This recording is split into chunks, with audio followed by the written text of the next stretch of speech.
Vamos a Hablaremos hablar hoy sobre un de la tema misteriosa muerte de Edgar Allan Poe. Poe había nacido en Boston el 19 de enero de 1809.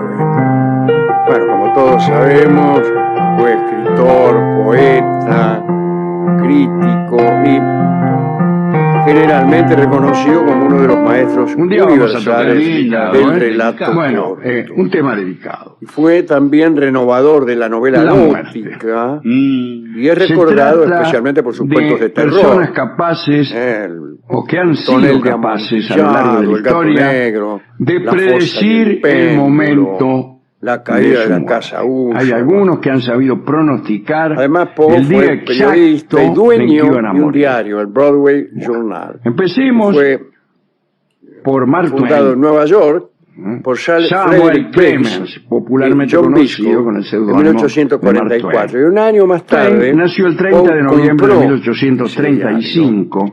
y Durante en una de realidad las fue el único periódico del que aproximaciones fue dueño. del Bueno, cometa Halley ¿cuántos periódicos a la querés Claro, Tierra. ¿cuánto querés tener? Años más tarde, Este, cuando conoció la historia pero de este cometa, periódico terminó decayendo Mark Twain después llegó de a la unos conclusión pocos meses de que su vida estaba bajo el liderazgo estrechamente ligada al mismo. En este diario publicó Tanto es así nuevas versiones que de algunas supuso que él vino a de este sus mundo obras, gracias al cometa, incluyendo La máscara y que de la debía muerte abandonar roja, el mundo El retrato oval, en la pero además siguiente parece que visita a la utilizó Tierra del cometa para Broadway marcharse con Journal él. para Bueno, un ahora todos sabemos coqueteo que el Halley muy público vuelve a la Tierra con cada la poeta 76 Frances y Mark Sargent Twain pensó Thornwood, que él debía y morir para en juntar el año dinero 1910. para Y así su finalmente lo nunca dejó realizado escrito sueño un año de una antes nueva de su revista muerte, titulada en 1909. Stylus. Vine al mundo con el Así cometa que Halley usó el en diario para levantarse una nena 1835.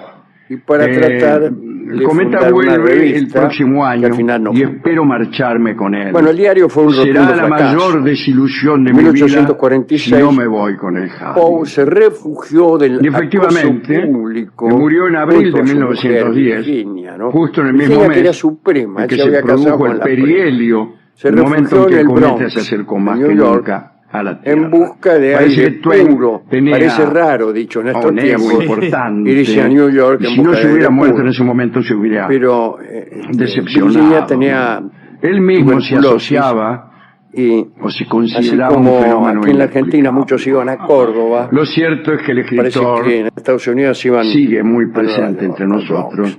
gracias Qué raro, a su ¿no? extensa Un poco obra. raro. Ayer mismo, Y o antes allí, de ayer, el 30 de enero de hablamos Mark 1847 Twain. murió Y una Virginia, novela que la no era de las que más me había gustado, un yankee en un poco la corte inestable del rey después de la Arturo. muerte de su Él escribió mujer. también Poe El príncipe intentó y el seducir, mendigo, atención, y seguramente a la poetisa Sarah seguramente porque son Helen las más Whitman, conocidas, que había Las quedado aventuras viuda recientemente de Tom y Sawyer, vivía en Providence. y toda la en secuela, ¿no? Mientras que por ejemplo, otro las lado, aventuras de Huckleberry Finn, que era el Poe amigo de Tom conoció a Sawyer. otra chica, etc. Annie Richmond, Era que un gran también fue escritor que objeto llegó con de el su cometa amor. Halley y se marchó pero con él. también se encontró con una 76 tercera años. mujer, Otra historia. Bueno, esta una es la de novia de su Gerolamo juventud, Cardano, que es más particular llamada todavía. Sarah Gerolamo Elmira era hijo Royster, ilegítimo de uno de los amigos de Leonardo que da Vinci, también el había abogado enviudado Facio poco tiempo Cardano.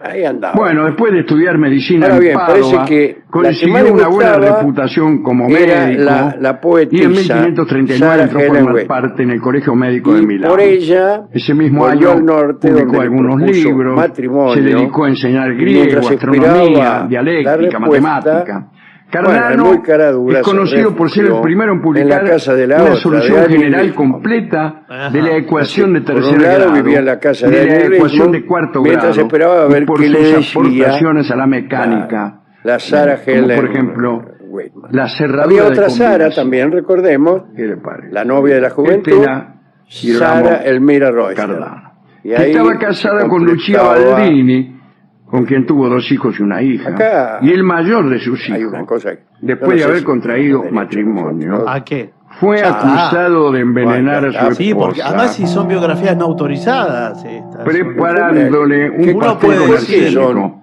¿Qué es lo que motivo usted por el llama cual fue biografía preso y no Yo no decapitado llamo, en ese lo llama momento. el público general. Cosa que uno Girolamo, puede decir cualquier cosa. que consideró Bueno, a su hijo, al criminal, ¿no? En algún Como momento, una auténtica desgracia, acá se lo mudó a tenemos viviendo Bolonia. con Y allí la casa de aceptó Daniel. un puesto de profesor en la Y universidad. un día se fue. Y Se hay fue que de ahí decir que Cardano y vivió cometió toda un su vida supuesto siendo intento víctima de su suicidio con ludopatía. láudano. Eso usaba Derrochó mucho. la fortuna de su papá. Láudano que terminó vomitando se jugaba todo a los antes de dados, que le surtiera efecto. Todo esto, desde luego, no impidió que fuera un Es raro científico, que lo matemático, vomite escritor. Bueno, después de haberle en surtido. Bolonia, Cardano fue Una acusado vez de llegado a herejía casa de Sarah en Helen 1570, ella debido al tono le polémico dio y su agudo de sus consentimiento escritos, para la pero más boda, que se iba a nada casar. por haber sido el Bajo autor expresa promesa del horóscopo de de Jesús que Edgar en 1554. abandonaría toda Fue droga o procesado estimulante. por la Inquisición, Muy bien. pasó varios Pero meses parece en Cana y que logró en la la libertad, víspera pero de con la la boda, justo prohibición el día de anterior, publicar más libros. que él se Entonces enteró mudó a Roma, del consiguió fato la de pensión Annie del Richmond, Papa que no lo Gregorio sabía. XIII, Ah, allí ¿Me practicó la entendés? No medicina, sabía. en fin. Se está enterando ahora, posiblemente, ¿no? Se enteró Sí. Ahora de bien, golpe de que dice el tipo la estaba leyenda viviendo en la que casa Gerolamo, de Annie Richmond al mientras realizar esperaba su propia carta astrológica, Bueno, además predijo también la se fecha enteró de su muerte. de una supuesta Dijo que salida moriría con el 21 amigos de septiembre en la que había de bebido, 1576. aunque sin llegar a Y era emborracharse. tan Bueno, consecuente también la con sus tipa- palabras y sus Sí, actos también hay que que poner un al poco de parecer voluntad, ¿no? Claro, se sí, suicidó ¿te querés casar o no ese te querés día. casar? Bueno, pero... Momento. Esto supuestamente Vale, significó primero el que fin yo de digo es Córdoba. objeción. Sí, sí. Sin No vale, embargo, no vale. dice No que vale. además Acá dice estuvo la madre que en realidad de se esta suicidó chica, dejándose Sarah morir Helen Whitman, de que inanición. operó para separar. Tampoco. No, no. Tiene que empezar antes. Bueno, no. Paul se recluyó Murió en Roma muy a los triste, 74 años. de enero a junio de Pasemos al matemático 1849, francés en Fordham, Abraham de junto Moivre, a su tía, quien según María el propio Clerc. Newton Su tía, conocía mejor y la también teoría de había sido Newton su que suegra. él mismo. Si sabemos que se De ha casado Moivre con nació la el 26 de mayo de 1667 Claro, a menos que sea otra en tía. Champagne, No, era Francia. esta. Es esta. Era Fue conocido por la sus mamá de aportaciones a la Pero teoría de en la el mes de probabilidad julio y porque abandonó predijo New la York fecha de su muerte y volvió a través de un a cálculo Richmond, a la estadístico. ciudad de Richmond, no. Pero además a se lo conoce por la Y fórmula ahí reanudó de su Moivre relación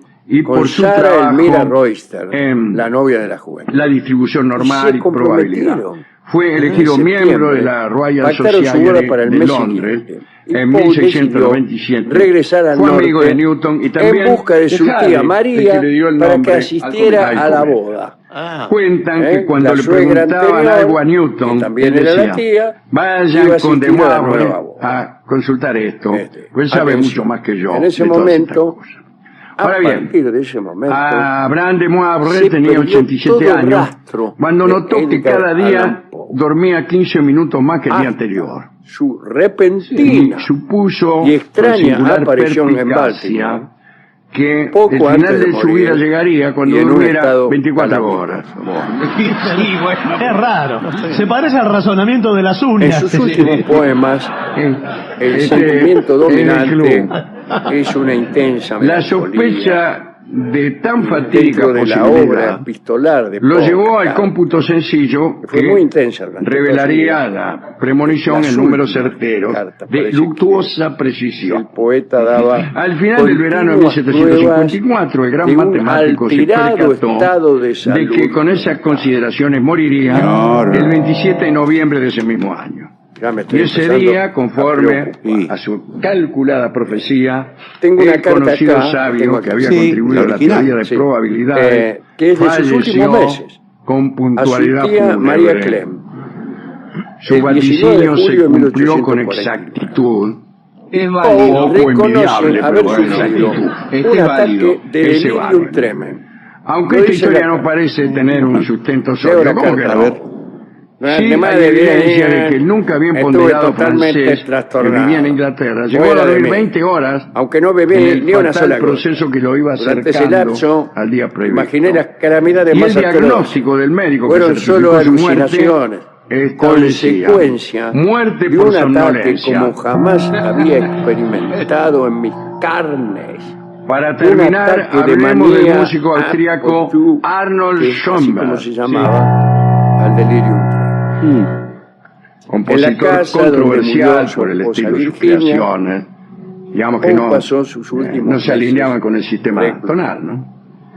Y en otra carta, destinada también a María Claire, Poe expresó directamente también fue pintor su deseo de y morir. buscó libertad en la composición de Desde sus que cuadros. publiqué Pero Eureka, este gran artista, no que después tengo se deseo de seguir nacionalizó con vida. norteamericano, No puedo terminar nada más. sufría Por de tu amor trisca era dulce la indecafobia, vida.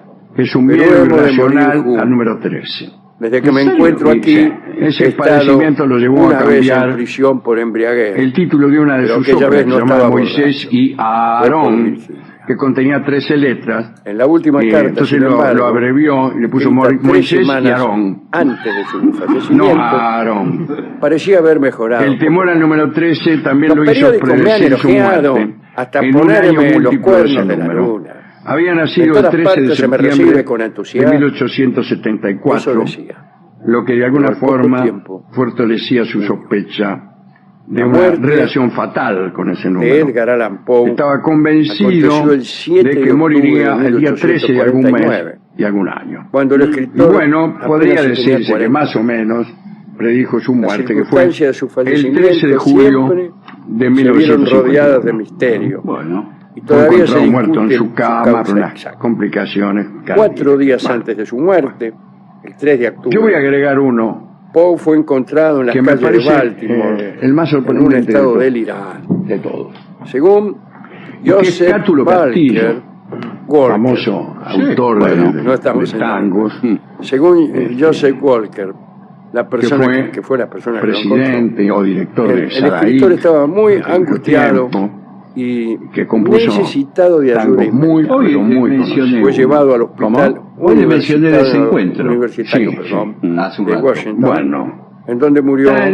se este acaba hombre de tenía decir, poderes. el domingo 7 de octubre. algún día vamos a contar, En ningún ¿verdad? momento ciertas tuvo la la anécdota le puedo contar que me parece necesaria que ese tango, como para o quizá explicar otro, de forma coherente él dice cómo que le había fue dictado llegado por Discépolo a después de ese muerto. Y usted gran sabía parte decir de la información algo que existente la letra. y ese tango le había los sido últimos días dictado de vida de Poe por proviene del Discépolo doctor después de su muerte. John Joseph Cuentan la Moran, historia, a mí me la han contado con el mucho médico detalle, que lo trató con mucho en el detalle. hospital.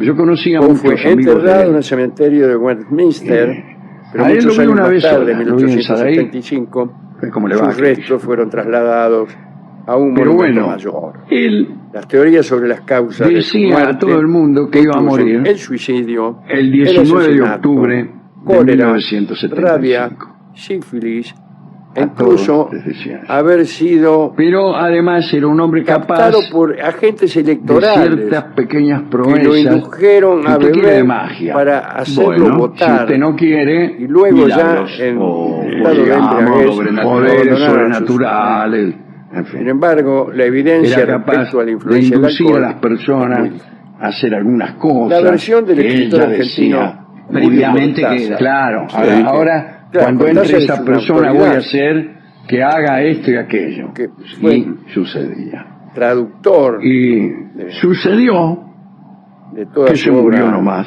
el 19 de octubre traductor y de exegeta 1975, de toda la obra en prosa. sin suicidarse, Nada. Se ha dicho diciendo que el Poe, año, el en mes, los periodos de depresión, Así que ese me parece, derivado de una como además un evidente tipo debilidad sí, que aquí todos lo hemos conocido, Acudía o muchos lo al hemos alcohol conocido, me parece como un el estimulante más físico. vibrante de esta lista. apenas bebía, Y su como cerebro pagaba las consecuencias. estamos en el mes de abril, Este que es el mes en que círculo murió debió Mark Twain, cerrarse otra vez a como tantas bordo personas. durante la Claro, lo que pasa es travesía que Mark rumbo a Twain Baltimore. lo predijo. Los médicos La mayoría de las le habían personas que mueren en el mes de asegurado abril en Richmond no dicen nada. No, que bueno, otra no, recaída sería fatal. Entonces vamos a homenajear a Mark Twain Eso es lo que con opina esta canción que se llama Cortázar, Beso que se lo tenía bastante Sí, remachado. sí.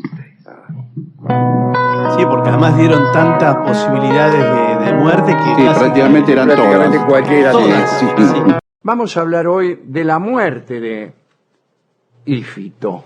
Este es un episodio de Heracles. Ujú. Atención. Ífito era un arquero, no hagamos chiste. Un arquero es un tipo que tenía un arco para tirar flechas. Y el arco que tenía se lo había regalado Apolo al papá de Ífito, que era Eurito, el rey de Ecalia. La mamá se llamaba Antíope. Así que tenemos un arquero, el papá y un arco que le regaló Apolo. Ífito tenía 3 hermanos menores que él y una hermana que se llamaba Yole. La Yole. Ahí viene la Yole.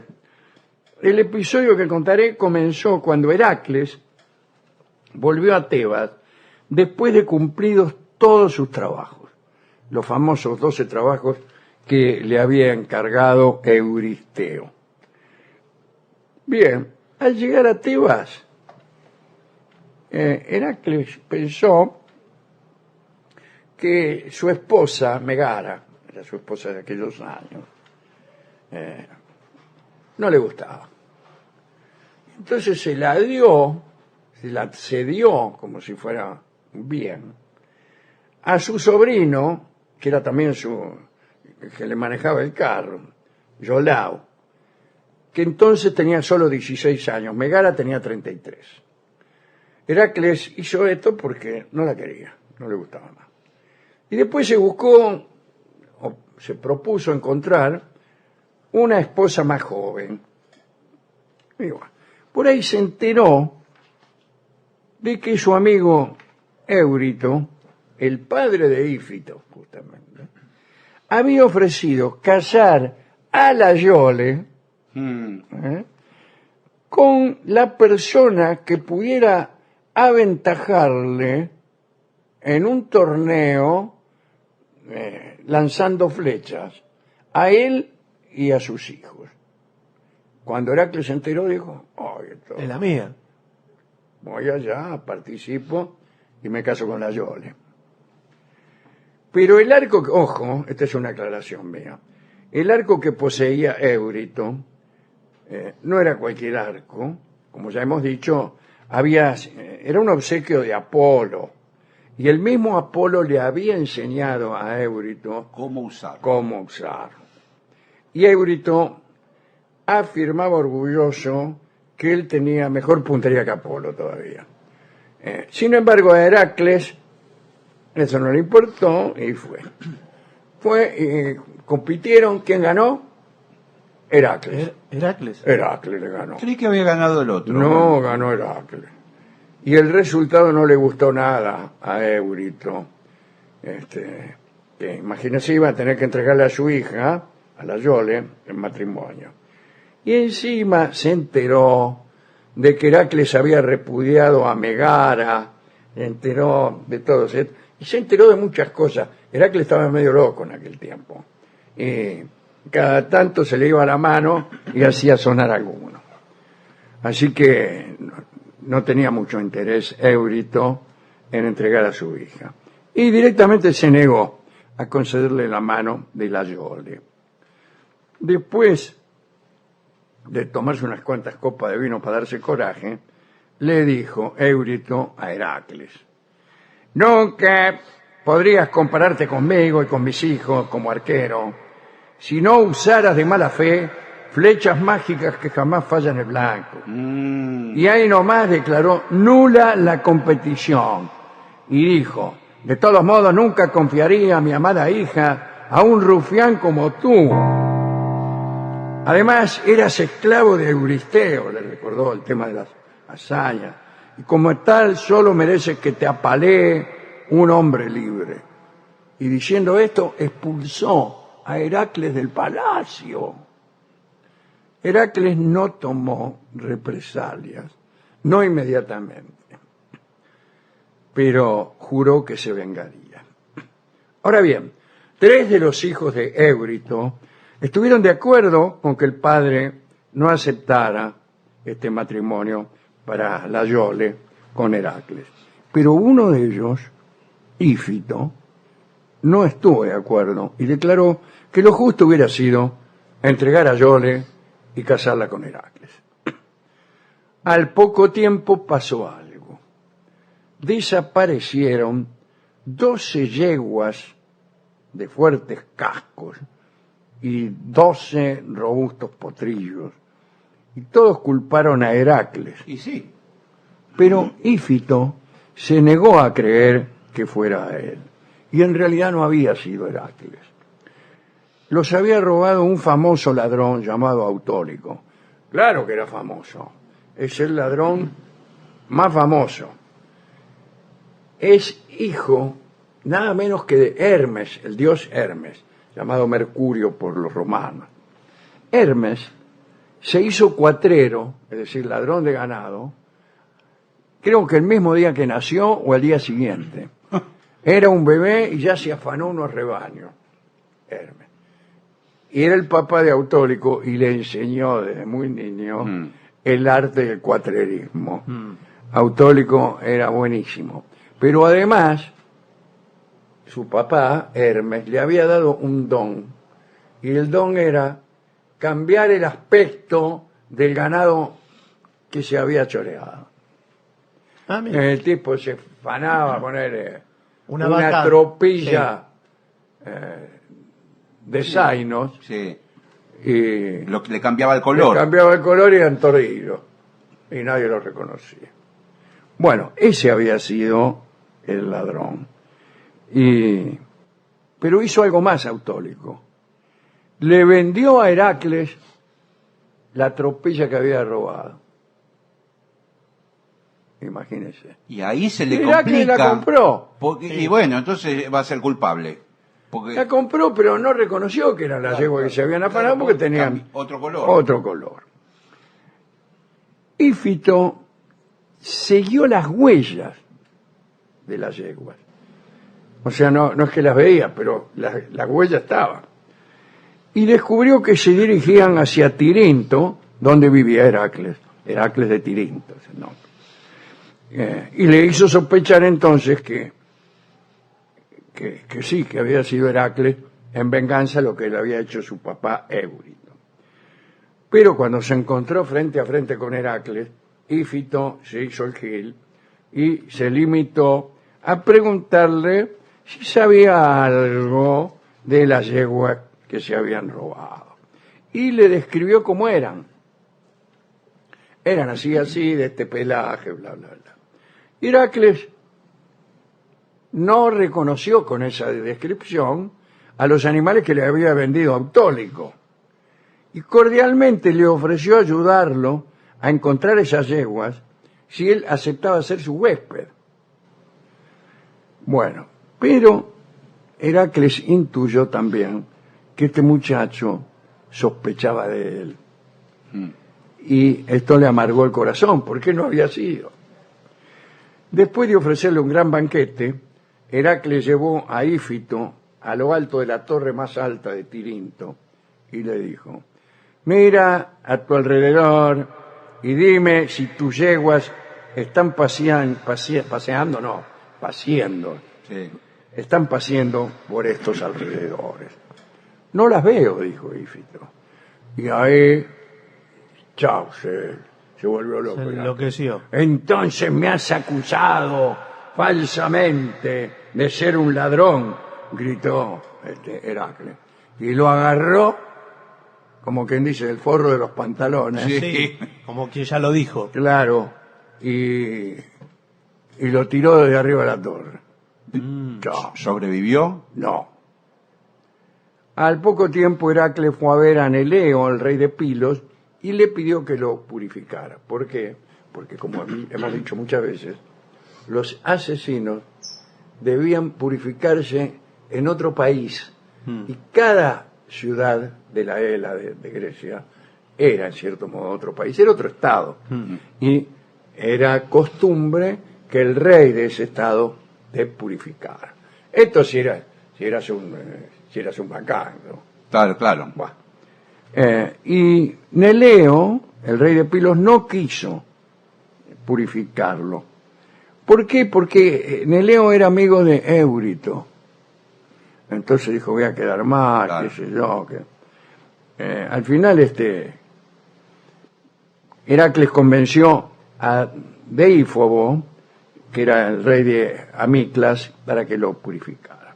Sin embargo, Heracles, a pesar de haber sido purificado, se sentía mal, tenía pesadillas, andaba medio loco. Entonces agarró y fue al oráculo de Delfos para preguntarle al oráculo cómo podía librarse de estas pesadillas. La pitonisa se negó a responder a esa pregunta diciendo: asesinaste a tu huésped, yo no tengo respuestas para los que son como tú. Y Heracles le dijo: entonces, ¿sabes qué? Voy a hacer un oráculo propio.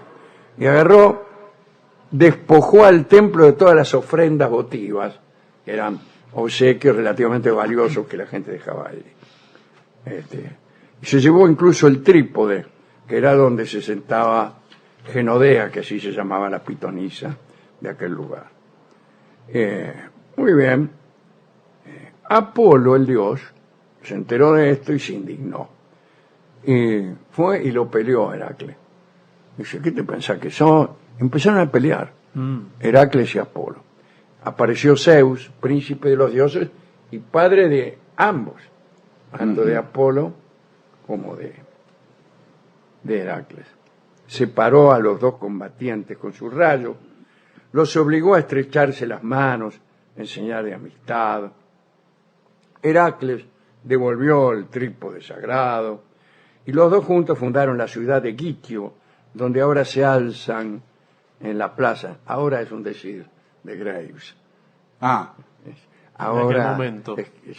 Sí. En tiempos de los griegos, se alzan en la plaza del mercado las imágenes de Apolo, Heracles y Dioniso.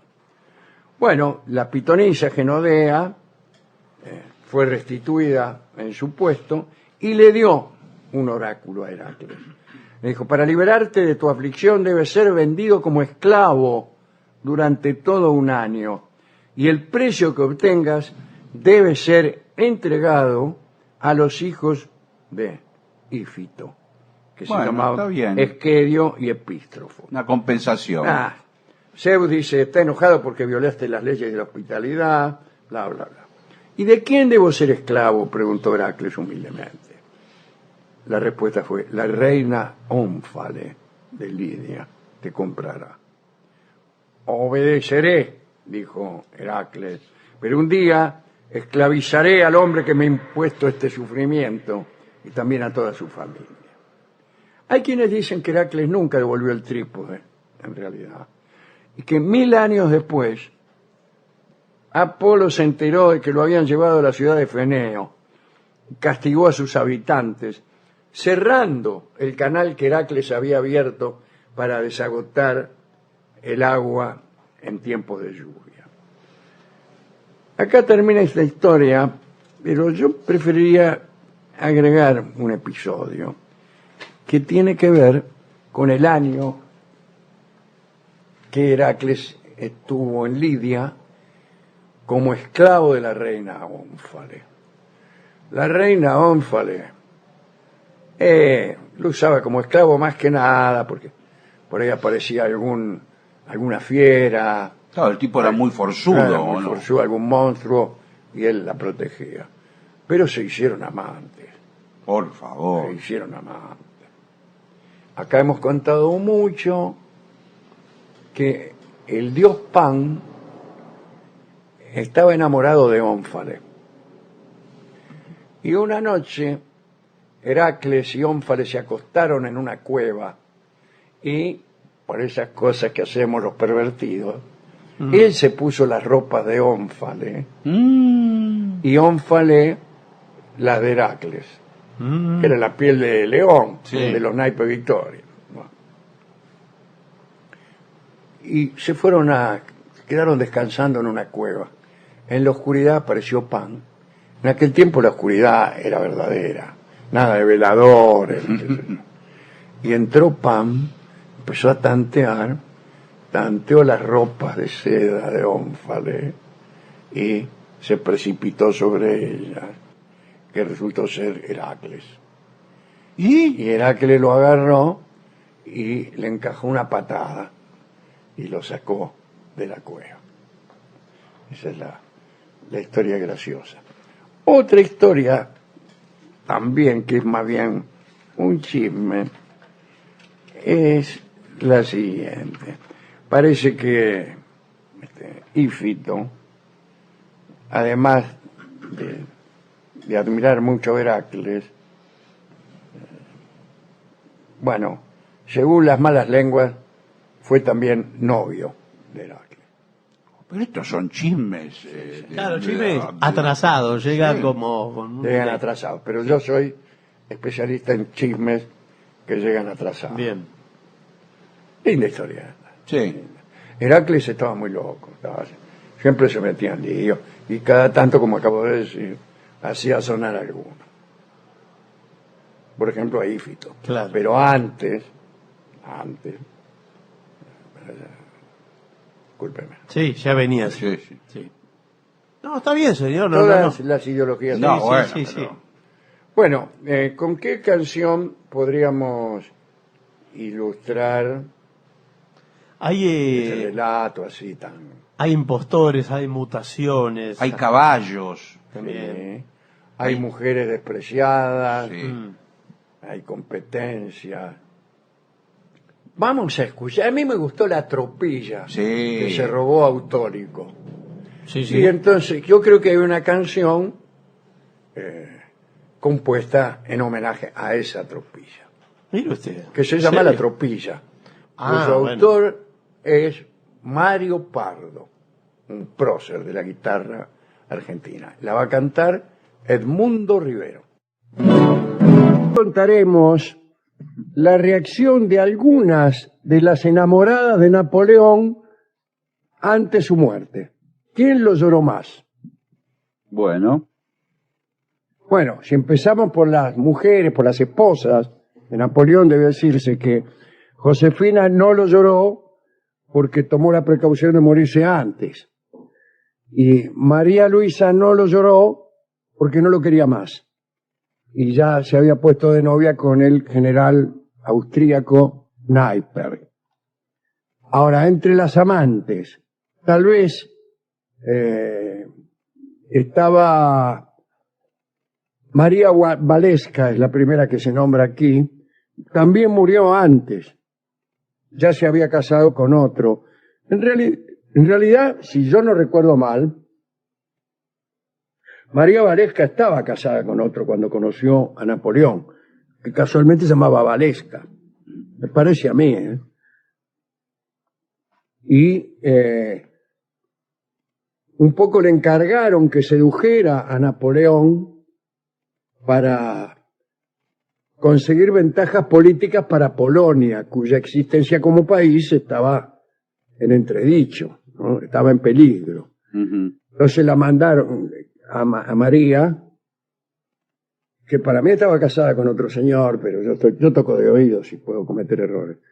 Y era muy tímida María Valesca, y según parece se desmayó Ah, cuando quedó a solas con Napoleón y Napoleón le dijo algo. La charla empezó a ponerse picante, se desmayó. Algunos dicen que se desmayó para sobrellevar mejor la situación. Veo que hay situaciones que uno sobrelleva mejor desmayado. sí. Y después sí lo quiso mucho María Valesca. Vamos a ver qué pasó con otras. Aquí está Mademoiselle George, que fue una de las tantas actrices que amó Bonaparte. Él la echó cuando se coronó emperador para cuidar las formas, dijo. Ajá. Che, dice, me nombraron emperador, así que tomátela. Pero estaba mal visto. ¿Viste cómo es esto? Le dijo. Estaba Y ella, mal- ofendida, se puso de novia con otro emperador. Nada de terminar la relación con un emperador y ponerse de novia con un poligrillo, no. Sin embargo, así sucede muchas veces. Como sabemos, algunos poligrillos que hemos usufructuado las migajas de emperadores cesantes. Bueno, el caso es que Mademoiselle se puso de novia con Alejandro de Rusia, nada menos, que no solo era emperador, que ya hay pocos, sino que era muy enemigo de Napoleón. De todos modos, cuando Napoleón solidificó su imperio, volvió a recibirla Mademoiselle George y volvieron a amarse. Cuando Napoleón cayó, cayó en el sentido de que fue destituido, porque hay un sentido más familiar que es, por ejemplo, Vino de cayó vecino. Dorio. Sí, claro. No quiere decir que fue destituido, lo cual tampoco sería muy extraño, sino que vino Dorio, Claro. justo a la hora de morfar. Ni Sí. tampoco se refiere al tropiezo, alguien que cae por... No, no, se refiere a alguien que ha sido destituido. Bueno, el caso es que cuando Napoleón fue destituido, esta chica, Mademoiselle George, solicitó el honor de seguirlo en el destierro. Los ingleses, que lo tenían cautivo, le negaron ese permiso. Y la muchacha fue a representar dramas, no olvidemos que era actriz, a Bélgica, donde conoció a un polemista, Carlos Harel, que se convirtió en su amante, Harel, ¿no? Cuando una conoce a un polemista, enseguida el polemista se convierte en su amante. Había amado al emperador y se fue con otro tipo, ¿no? Un tipo que era medio sucio, tan sucio que vivía en una buhardilla infecta y tenía un chancho en la buhardilla. Sí. Y Alejandro Dumas dijo algo acerca de él. Era amigo de Harel Dumas. Y parece que Harel andaba siempre muy sucio y un día le dijo a Alejandro Dumas: querido Alejandro, yo amo tanto a mi chancho que duermo con él. Y Dumas respondió: acabo de ver a vuestro cerdo que me ha dicho exactamente las mismas palabras. Bueno, con este tipo andaba Mademoiselle George. Murió a los 78 años en 1867. Tenía una tienda de paraguas, aunque no en Cherburgo. Y esa lo seguía queriendo y lo lloró. Lo lloró, parece que incluso medio se desmayó cuando supo la ¿También? noticia. Sí, Ah, sí. mire. Pero no, María Sí. Valesca se desmayó cuando Sí, Napoleón de los quiso nervios. propasarse. Sí, Pero sí. Mademoiselle George se desmayó cuando se enteró de la muerte de Napoleón. Bueno. Parece que justo estaba el chancho ahí, porque andaba con Harel. Bueno, cuenta Federico Masson que hasta en sus últimos días, sin mostrar en su cara, seguimos hablando de Mademoiselle George, ¿no? Ni en su porte a la triunfadora de antaño, vamos, cuando ya estaba muy vieja, cuando alguien hablaba de Napoleón o cuando ella nombraba a Napoleón, le temblaba la voz y se emocionaba y le caía alguna lágrima. Otra amante, por ejemplo, Pauline Furet. Esta fue en Egipto. Una amante muy importante. Era muy jovencita y era la mujer también creo que era teniente o capitán Furet. Era miembro del ejército de Napoleón. Y Napoleón, para seducir a Pauline, lo mandó a Furet en una misión. Estaban en Egipto, instalados Claro. ahí. Y lo mandó a Furet a que se fuera a París otra vez, qué sé yo, en un viaje. Y entonces sedujo a la mina. Los ingleses se enteraron y secuestraron a Furet. Lo metieron en un barco y se lo largaron en Egipto a Napoleón. Para que se armara lío. Sí, claro. Nada claro. más que para jorobarlo.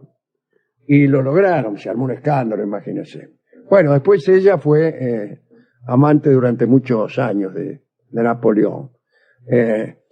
Bueno, ella sufrió mucho cuando murió Napoleón, pero debió ocultar sus lágrimas porque en 1821 Pauline era vendedora de maderas caras y cada tanto viajaba a Brasil y se había corrido la bola de que ella estaba preparando la fuga de Napoleón desde Brasil, y entonces no podía ponerse a llorar mucho porque las sospechas iban a arreciar.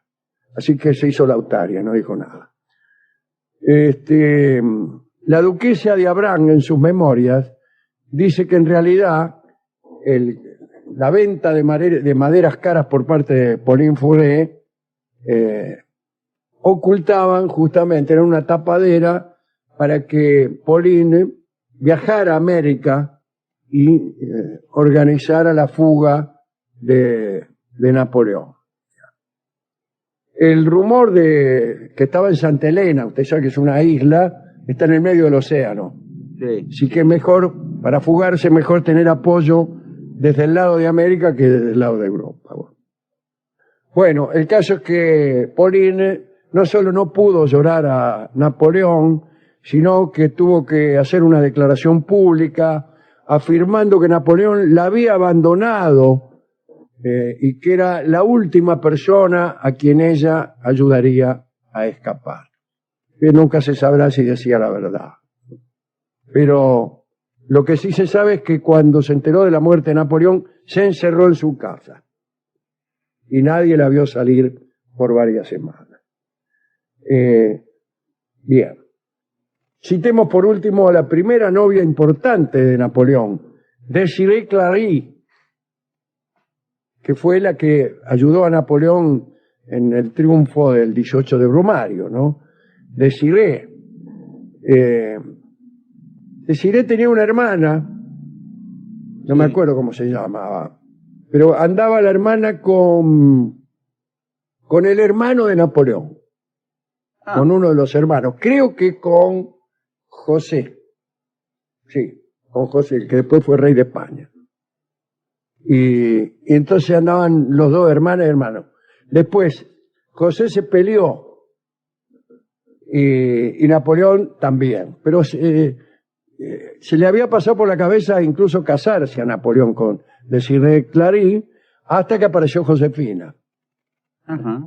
Y Désirée se casó con un soldado francés, Bernadotte, que odiaba a Napoleón, le tenía mucha bronca.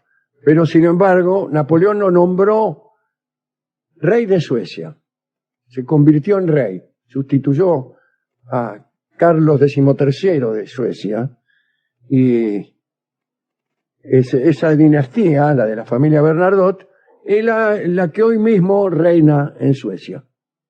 Así que Désirée fue reina de Suecia. Bueno, ¿lo lloró o no lo lloró? Las malas lenguas decían que en realidad ya estaba enamorada del duque de Richelieu. Pero, bueno,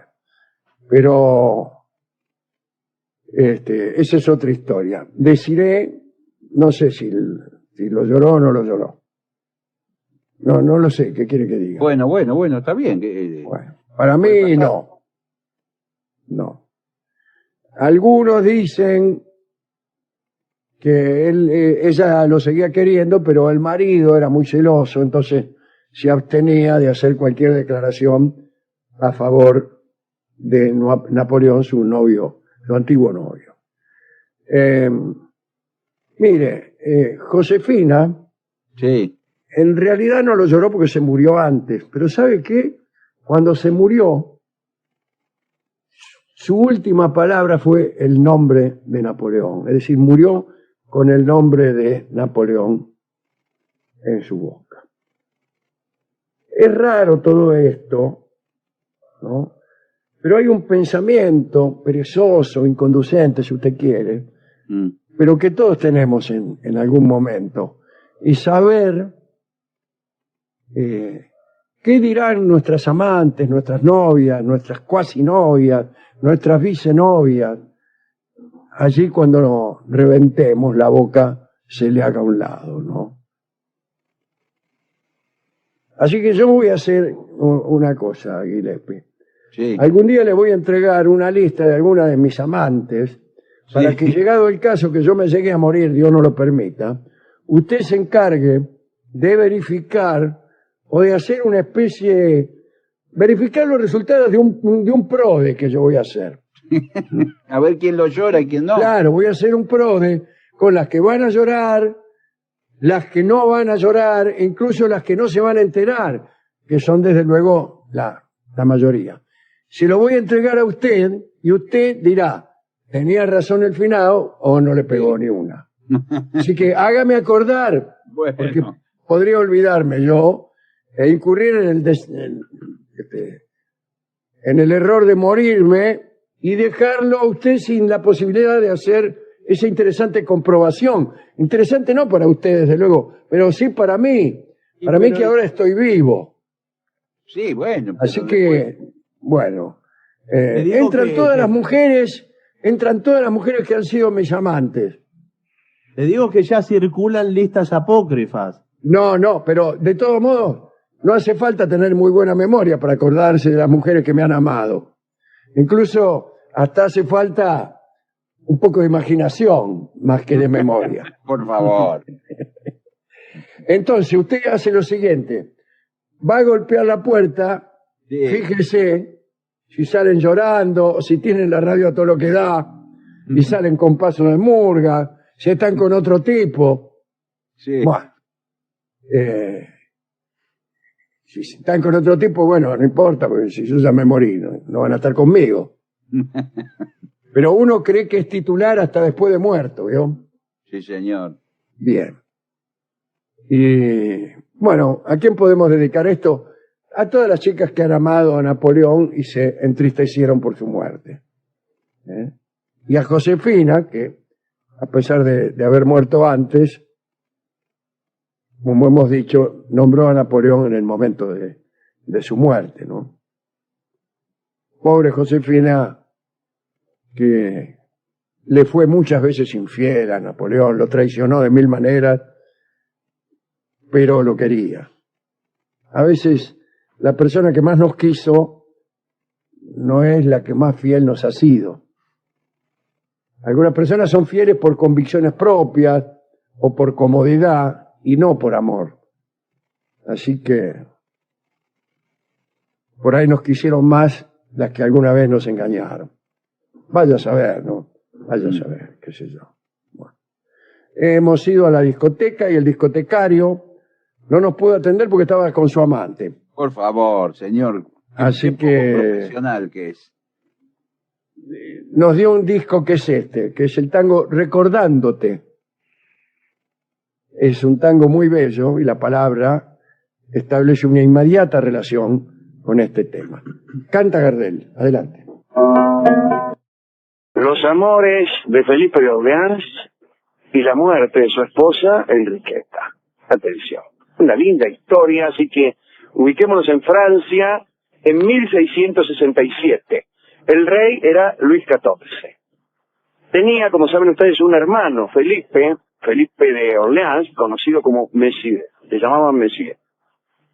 A este muchacho le gustaban los albañiles. Hace no mucho contamos que lo habían en 1661 con Enriqueta de Inglaterra, que era hija del finado rey inglés Carlos I y estaba exiliada en Francia. Saben ustedes que a Carlos I le cortaron la cabeza. Entonces, la hija, viendo que a su papá lo habían decapitado, prefirió trasladarse a Francia, no fuera cosa. Así que a esta chica, la hija de Carlos I, la habían casado con Messier, con Felipe, el hermano del rey de Francia. Desde 1667, entre Felipe y Enriqueta, eran alteradas por la presencia de un tercero. El joven caballero de Lorraine, un gentilhombre muy ambicioso. Ustedes pensarán que este ambicioso gentilhombre andaba con Enriqueta. No, andaba con Felipe. Y no se separaba de él nunca. Ambos no se preocupaban más que de su aspecto, todo el tiempo estaban comprando pelucas, aros y maquillajes. Una noche, durante un bailongo del Palais Royal, se pudo ver a Felipe de Orleans vestido de mujer, bailando un minueto con su caballero.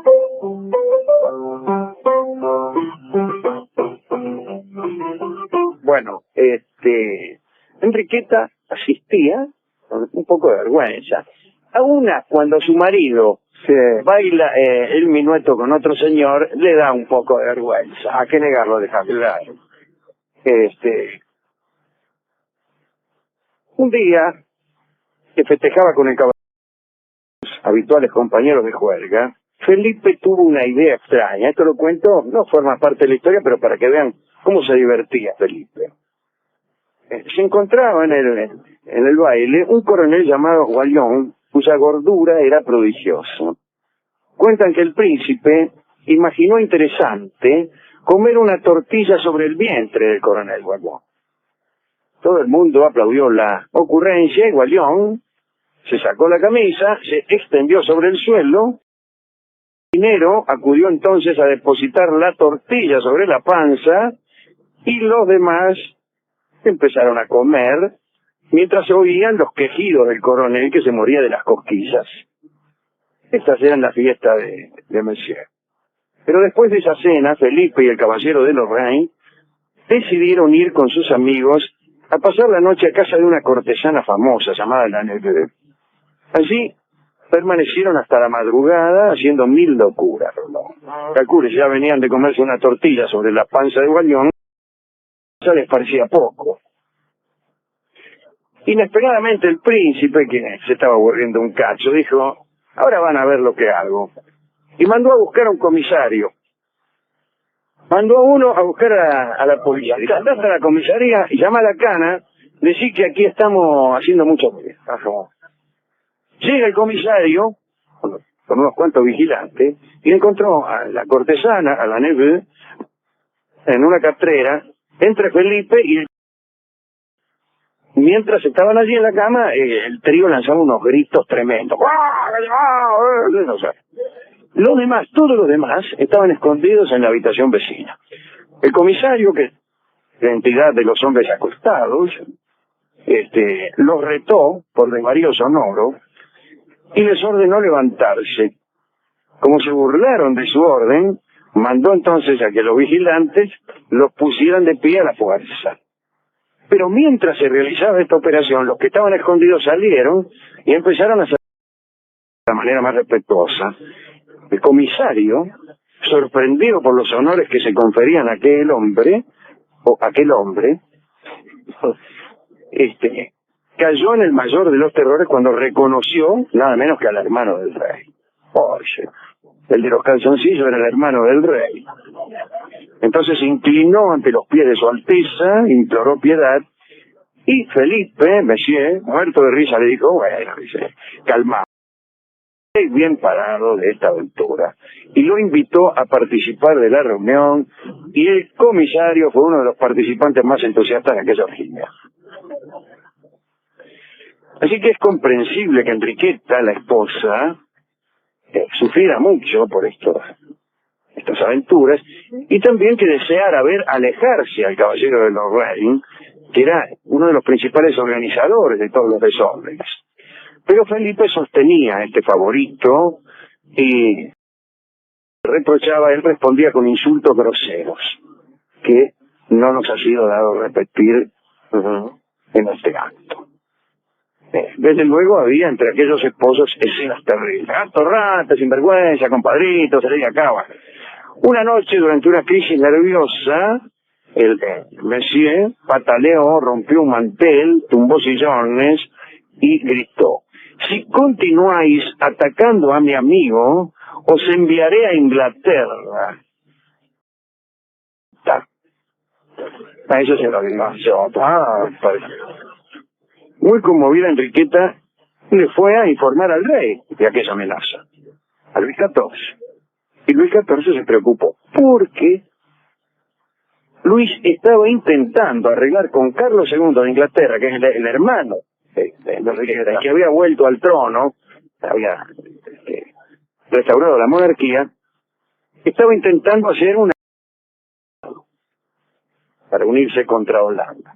Dijo: che, escuchame, ¿qué te parece si nos juntamos los ingleses y los franceses y lo agarramos los holandeses y le damos paquete? Y Enriqueta servía de enlace, calcule. y se ocupaba, desde luego sin que su marido lo supiera. El rey Luis XIV era suficientemente astuto como para no contarle nada a su hermano, que enseguida hablaba, ¡ay, qué sé yo! Bueno. Así, el rey se preocupó muchísimo, porque calculó que el repudio de Enriqueta, cualquier cosa que le pasara a Enriqueta, podría ser fatal.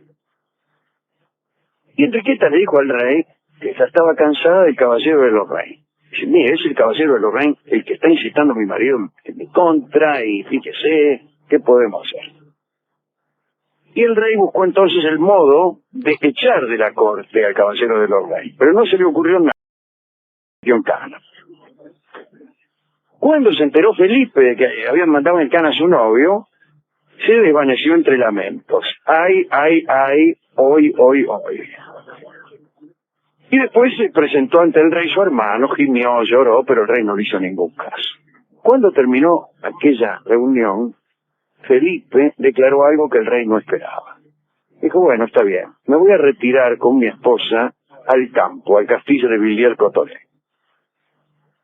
Es decir, Felipe se llevaba al principal instrumento de la diplomacia en el preciso momento en que el rey deseaba utilizarlo para ultimar los artículos más delicados de la alianza con Inglaterra. Muy bien, después de un tiempo, Luis XIV no aguantó más y para evitar que Felipe se fuera al campo, liberó al caballero de Lorraine. Era lo único que podía hacer para que Felipe regresara a la corte con Enriqueta, la que el rey... Hola a todos. Si disfrutan de nuestro contenido sobre conocimiento y filosofía, les pido un pequeño gesto que significa mucho. Den un súper gracias para apoyar nuestro trabajo y no olviden suscribirse al canal para no... Pero el caballero de Lorraine no se quedó en París, sino que se fue a Roma.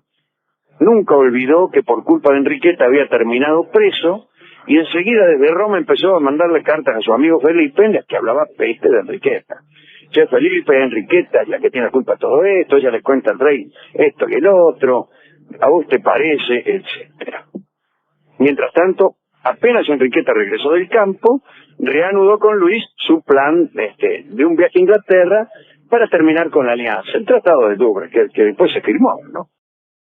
Muy bien, en abril de 1670 se inició el traslado de Enriqueta a la corte inglesa.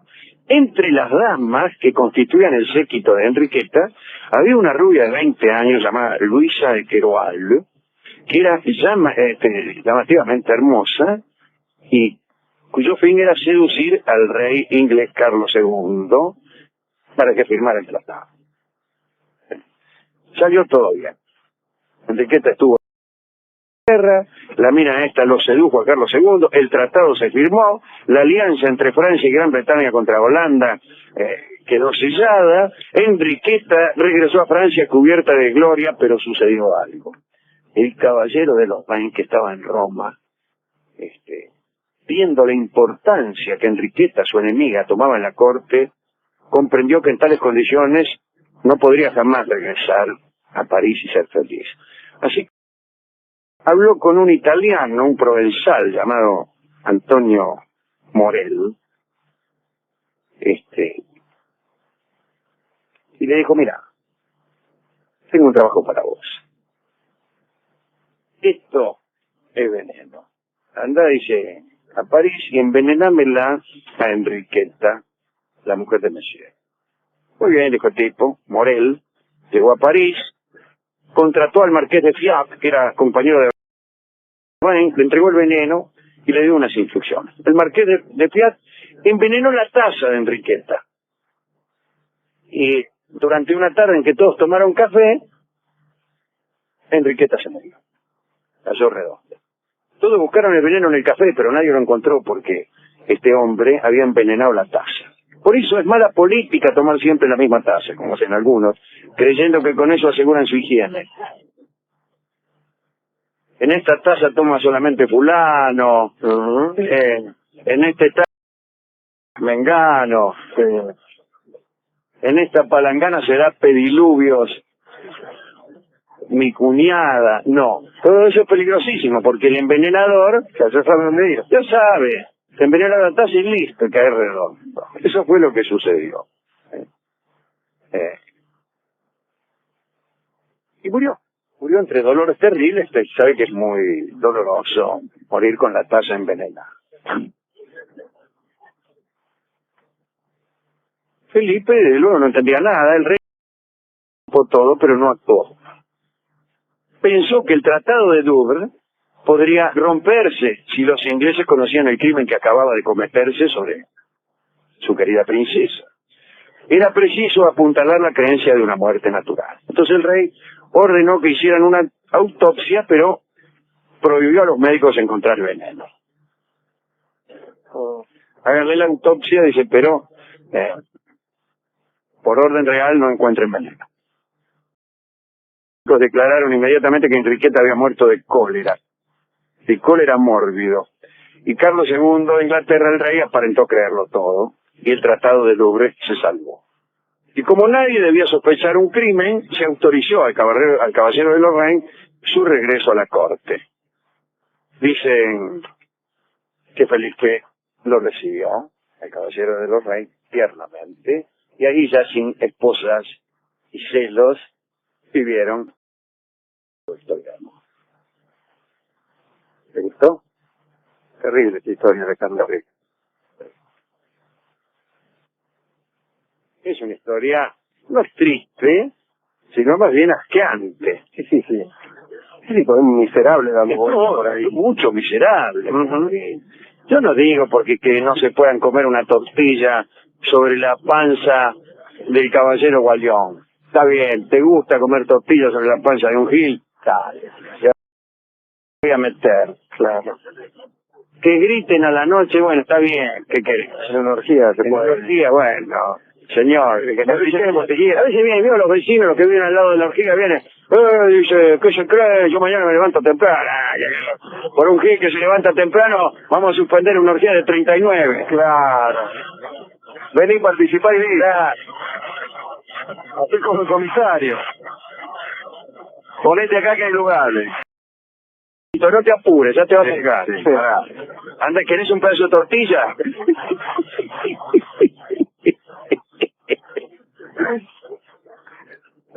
Pero bueno, de ahí ya empezar a envenenar a la gente, qué sé yo. No, señor, discúlpeme. ¿No? ¿Dónde está la caja donde... ahí está. A ver, por favor, levante la mano, señorita. Ahí está. ¿Ven? De aquella señorita, quédese ahí durante toda la noche. Ahí, haciendo de mojón. Claro, ahí son los mensajes. Bueno, vamos... Alejandro, ¿le parece? ¿A quién? A Luisa. Que era esa... Luisa se llama, ¿verdad? Aquella mujer bonita que la habían preparado al... A Luisa se de Querval. ¿Sí? Porque su cometido alegremente. Muy bonita, todo. Y a la pobre Enriqueta que tenía como un ratito miserable al lado. Que, digo, por el hecho de divertirse generándole malestar a los demás. Eso no es claro, no, señor. No está bien. Eso es lo que me da bronca. Por eso, a mí no me molesta que me coman encima. Que me coman encima, que me querés comer una tortilla. Fenómeno, dale. Pero háganla blandita, porque está recocida después, cortarla. Claro. Bueno, pero hemos buscado una canción, ¿no? Y nos pareció que la milonga que se llama El Conventillo ilustraba un poco esta situación. Imagínense una familia, el tipo que anda con uno, la mina que le va a contar al el cuñado que dice no se lo vas a decir a el otro que lo mete preso, el otro que lo manda a envenenar. Un verdadero conventillo. Sí, señor. Y el conventillo se llama esta graciosa milonga que va a cantar inmediatamente don Edmundo Rivero como ilustración de estos amores de Felipe de Gas. Adelante, por favor.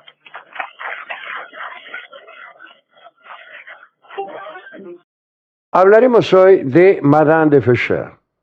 Es una historia policial esta que conmovió a Francia a principios del siglo XIX.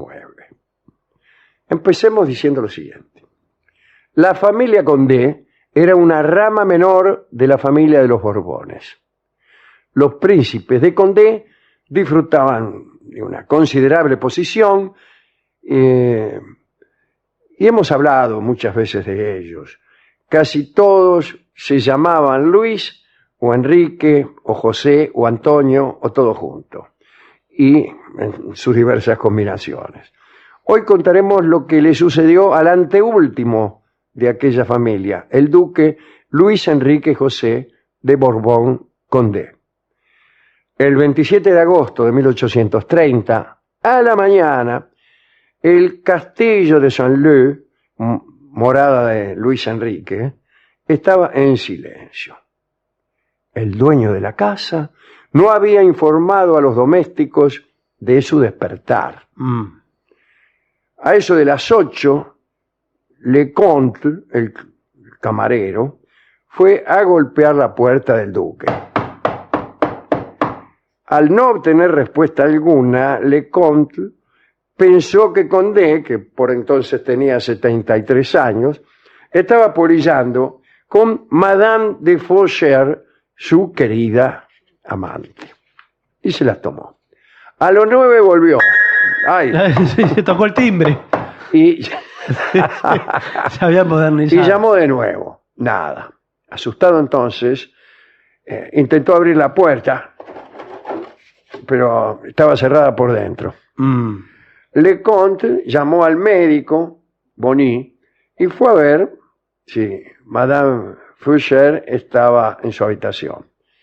Y efectivamente, Madame estaba durmiendo tranquila y sola en su pieza. Entonces se desesperaron y junto con un par de empleados rompieron la puerta del patrón y entraron. A la luz de una vela casi consumida, vieron al duque. Estaba colgado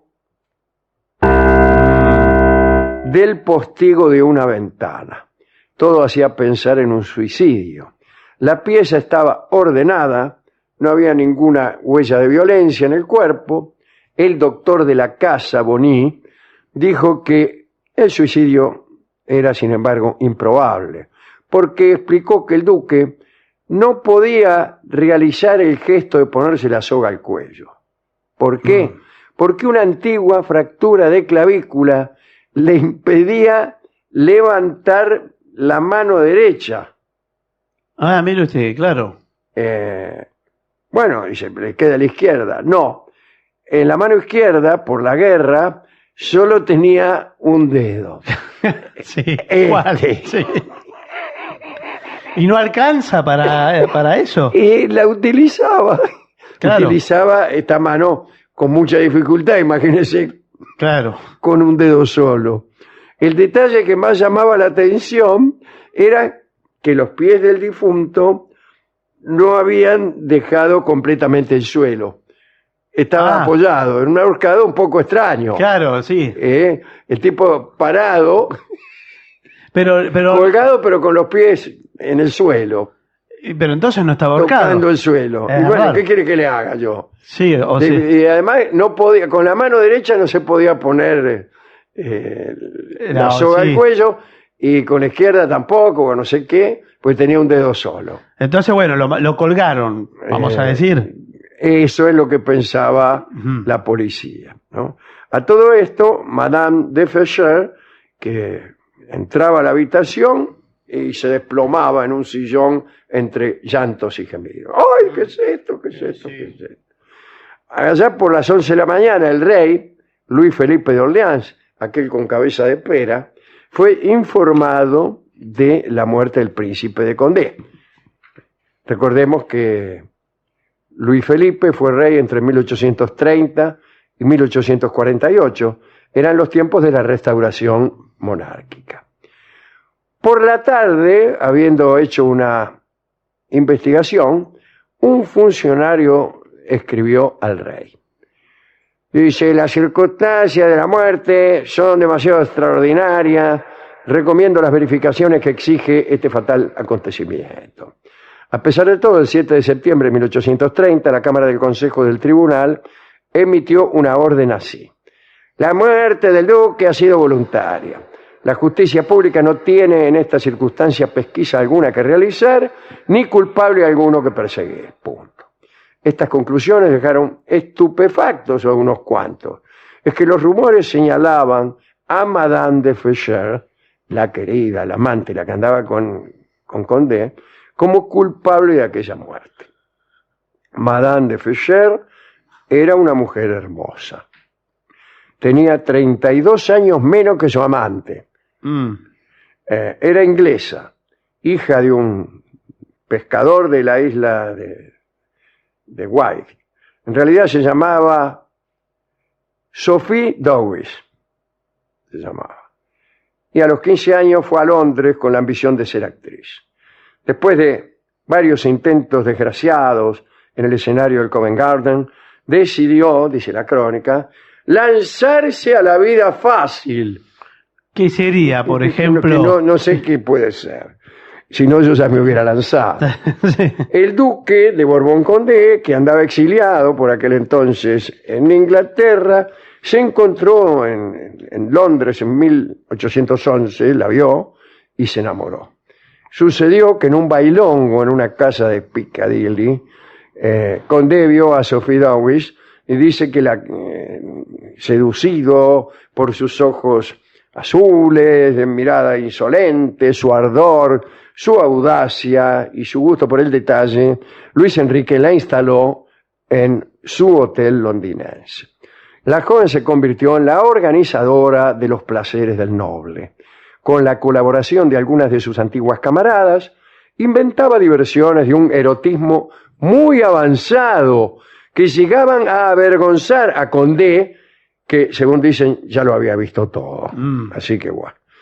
Un buen día, tras la caída de Napoleón, el príncipe de Condé abandonó a Sophie, abandonó Londres y volvió a París. 15 días después, Sophie se le apareció en su palacio. Condé, perturbado, se vio obligado a recibirla. Bueno, después de algunos besos encantadores, decidió que la muchacha se quedara en París. Pensaron un plan para evitar un escándalo, vio como la gente que habla, yo qué sé. Condé se puso a buscar un marido para Sophie y lo encontró en Adrien de Faucher, jefe del batallón en la Guardia Real.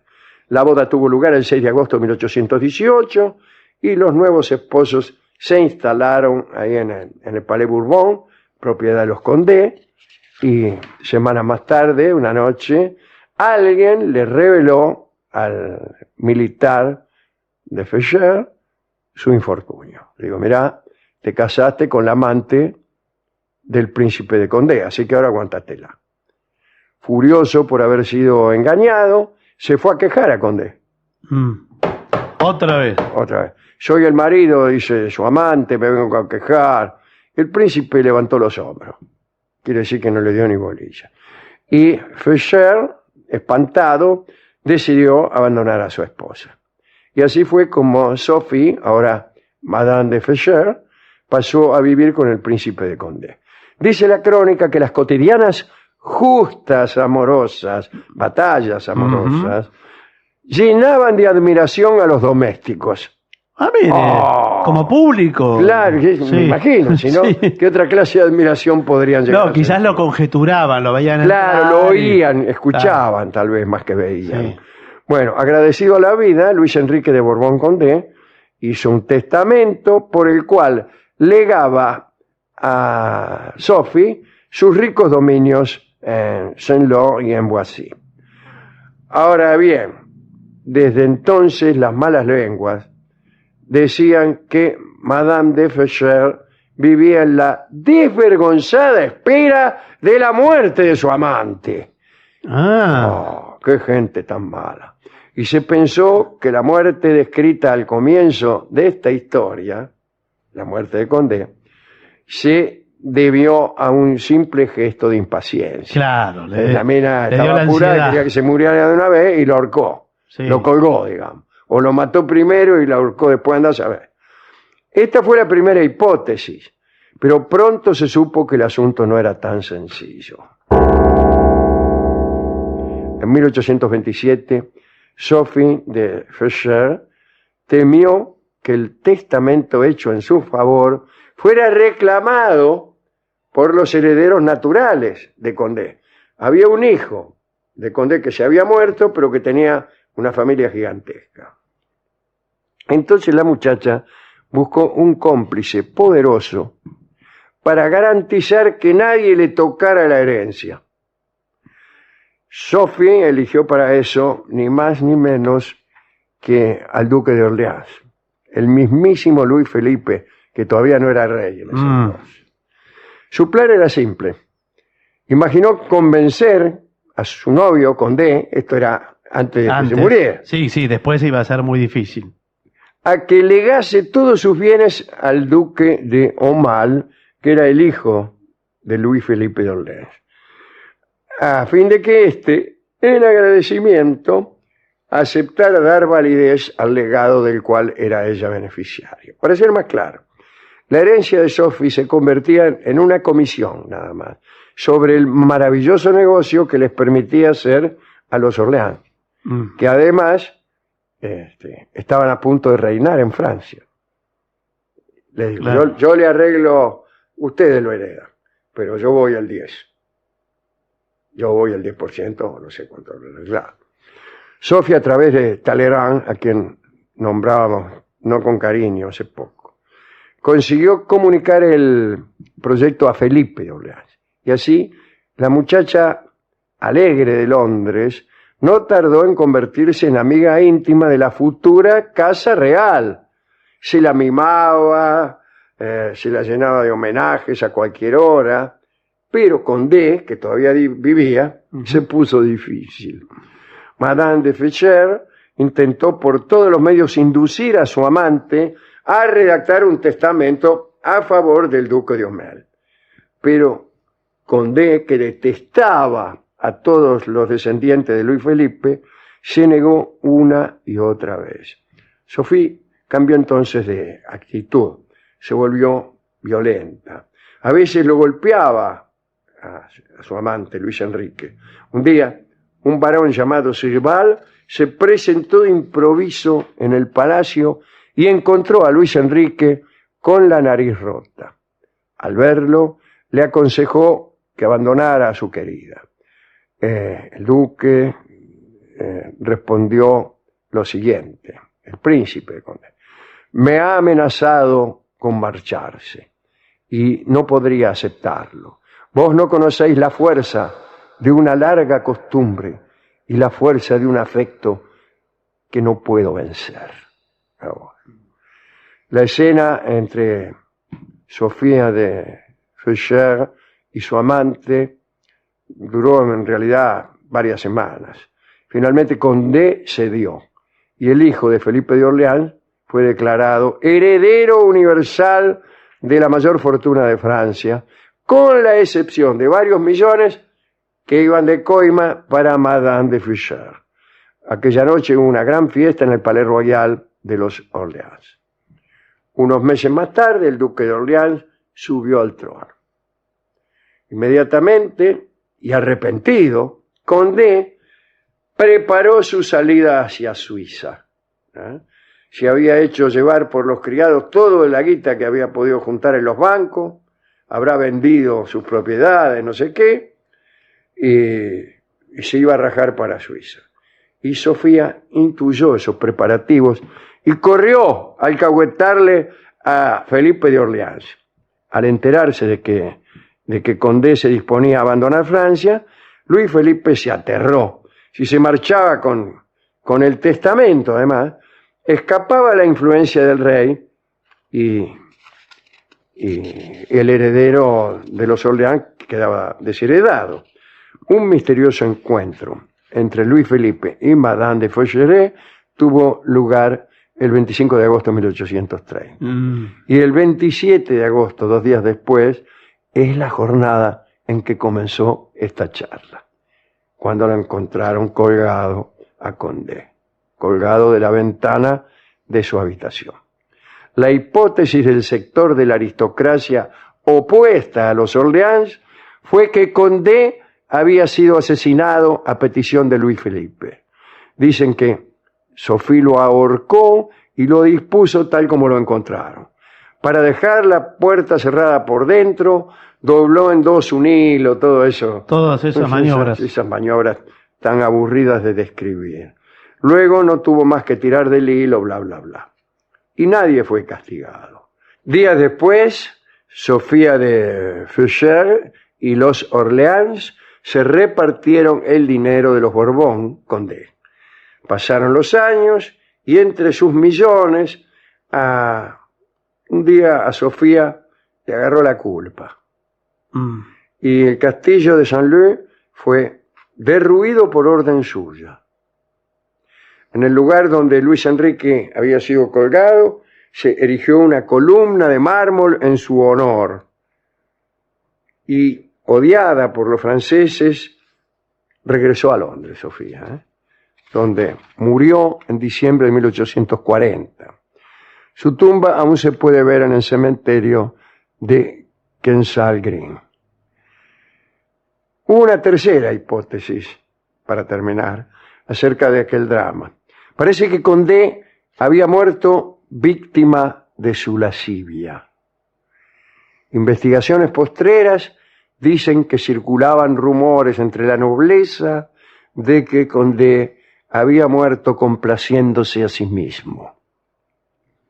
Hoy se sostiene que la causa más probable haya sido un intento de estrangulamiento practicado con fines eróticos.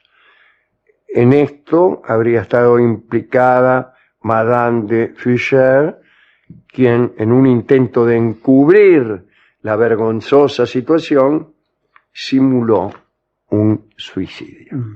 Que fue la historia policial que hemos contado hoy.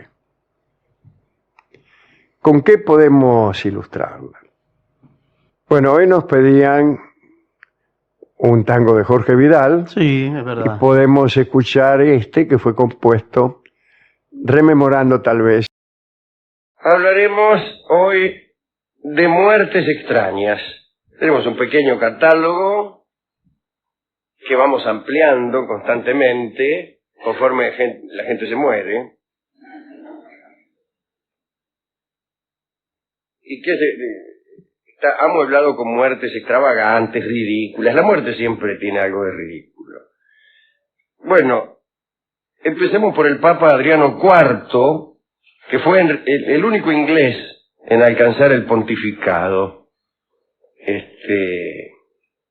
Adriano estuvo enfrentado a Federico I Barbarroja, durante mucho tiempo. Pero no importa, no vamos a contar la historia de Adriano. El caso es que un día, en 1159, el Papa Adriano regresaba caminando hacia su residencia, venía de pronunciar un terrible sermón, maldiciendo y amenazando de excomunión a Federico I. Y en un momento se detuvo ante una fuente pública para refrescarse. Dice, me voy a enjuagar un poco y voy a tomar un poco de agua. Y mientras bebía, una mosca le entró en la boca y se le quedó atragantada. Los médicos, que fueron avisados inmediatamente, no pudieron extraerla y el Papa murió asfixiado. He ahí una muerte extraña, y más siendo Papa. Se supone que las moscas no se atreven con los papas, pero sí. Bueno, anote, pues después le voy a pedir opinión acerca de cuál es la más extraña de todas. Sí, sí. Papa Adriano IV, una mosca atragantada.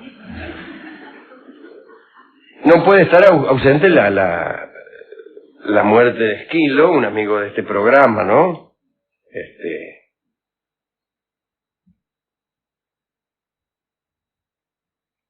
Murió así.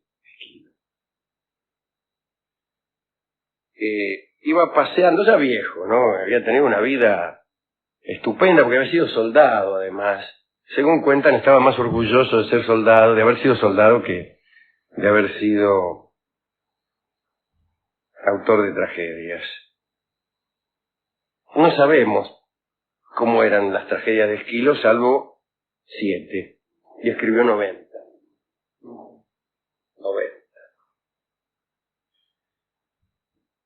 Bueno, venía caminando y un águila que volaba sobre él soltó una tortuga que había capturado poco antes. Y la tortuga le cayó en el marote al pobre Esquilo y lo mató. Atención. Aquellos caminantes que sin protección alguna se lanzan a la campiña a pasear en actividades peripatéticas, cuidado, bien podría un águila soltar la tortuga que hubiera capturado poco antes y ocasionarnos la muerte. Así que hay que pasear con el correspondiente casco antitortuga. Nunca había nadie, le digo, en el campo caminar así. Nunca había nadie caminar con un casco antitortuga. Bueno, que usted no haya visto nunca a nadie caminar con un casco antitortuga no significa que uno no se muera si un águila suelta una tortuga. Además, cuanto más alto la suelte, peor. Para uno. Ajá. Si el águila la suelta a 1 metro de altura, no sucederá gran cosa. No, un chichoncito nomás. No, porque es más bajo que usted. Pero bueno.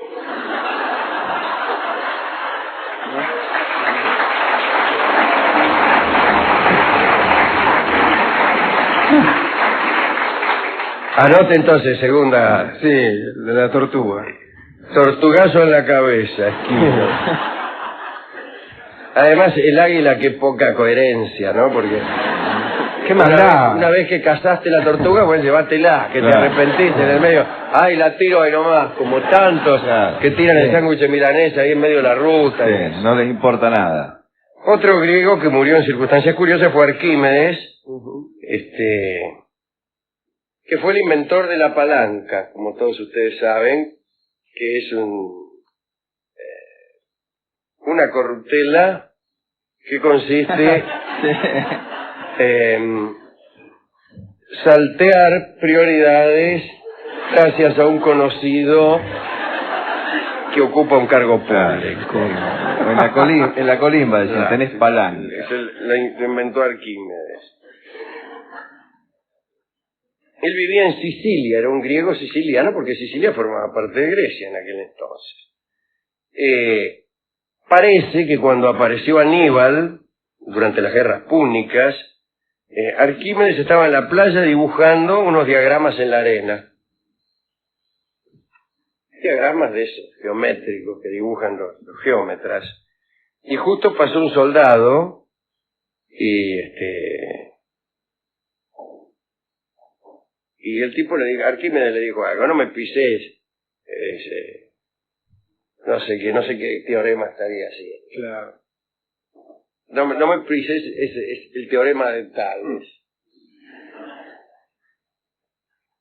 Y el soldado lo ensartó con la espada, porque ya se sabe que los soldados tienen una proverbial inquina contra los teoremas y particularmente contra el de Tales.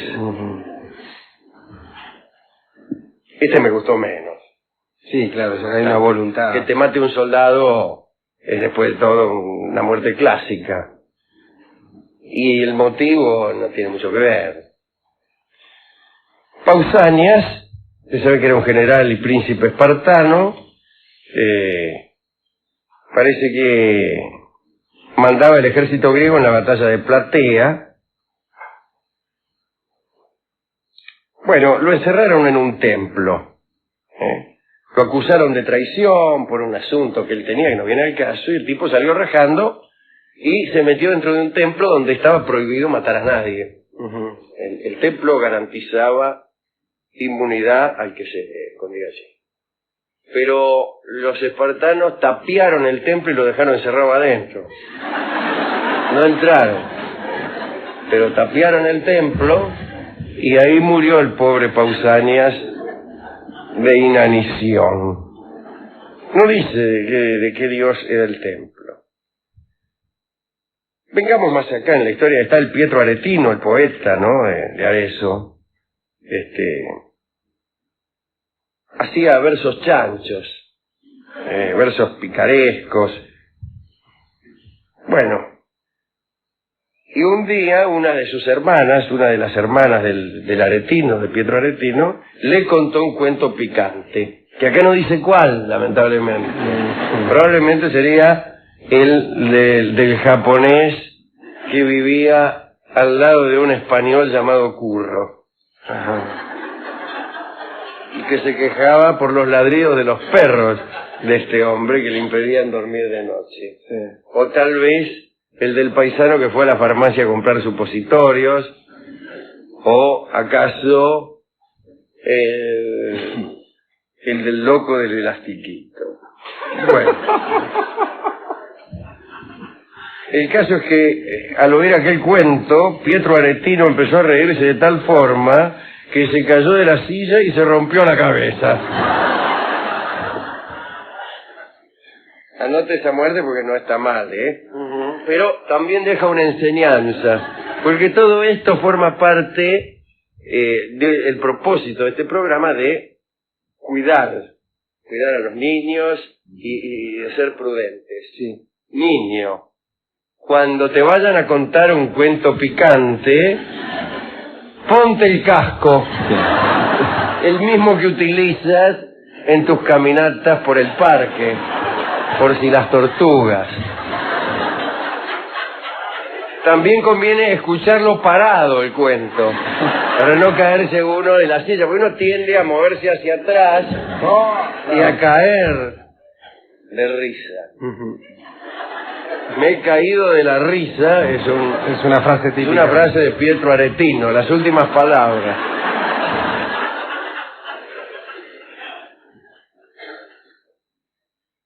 Hemos hablado de Jean-Baptiste Lully, que nació en Florencia y se llamaba en realidad Giovanni Battista Lully. Y viajó a Francia y allí se hizo violinista primero y director de orquesta después en la corte de Luis XIV. Y Lully marcaba, como todos los directores de su época, el compás con un bastón, un enorme bastón. Por ahí, entusiasmado como algunos directores de orquesta actuales, esos que tocan con la cara. ¿No vio esos músicos que tocan con la cara, no con las manos? Sí. Ni con el papel, ni con la cabeza, que sería. Porque ahora le ponen cara, tocan cualquier gilada, pero ponen caras como que sí, hacen de acá. Está tocando un do mayor el tipo, pero sí, pone cara que se va a morir en el instante siguiente. Bueno, y otros que golpean, sí. Bueno, el Lully golpeó con el bastón y se le encajó en un pie. Gangrena, muerte. Niño.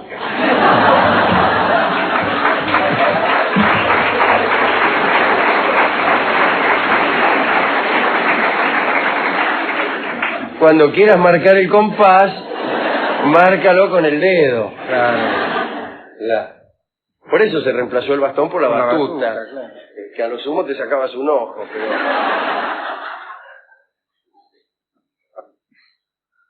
Bueno. Otro que murió de gangrena fue el detective Alan Pinkerton, el creador en 1850 de la Agencia Nacional de Detectives Pinkerton de Chicago. Descubrió una conspiración para asesinar a Abraham Lincoln. Fue un personaje muy famoso, anduvo detrás de Jesse James. Creo que hemos contado algunas andanzas de Pinkerton. Un día en 1889, Pinkerton tropezó, se mordió la lengua, se le gangrenó y murió.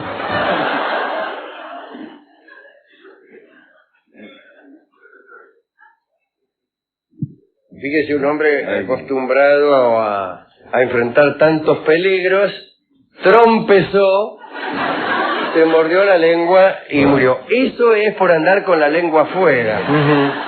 A bailar esta ranchera con la lengua afuera, con la lengua afuera. Por eso cuando uno sale corriendo es conveniente guardar la lengua en el fondo de las fauces, para que una caída no nos provoque la sección lisa y llana de este órgano. Bien. Muerte de Pinkerton, entonces Anote. gangrena.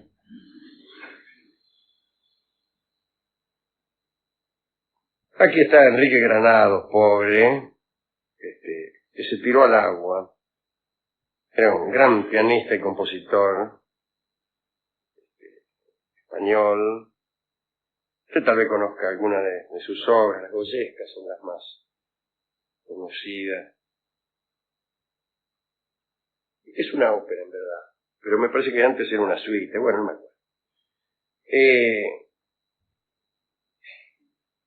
Y estrenaron la obra esta en Nueva York, y él fue en barco, y claro, era en plena Primera Guerra Mundial, y cuando ya regresaba, el buque fue torpedeado por un submarino alemán. En realidad no le pasó nada al barco, pero Granados, desesperado por el estallido de los torpedos, se tiró al agua y bueno, y se ahogó, ¿no? Es una muerte trágica, no es tan extravagante. Pero la última muerte yo creo que les va a ganar a todas, que es la de un famoso sastre austríaco que vivía en París, que se llamaba Reichelt.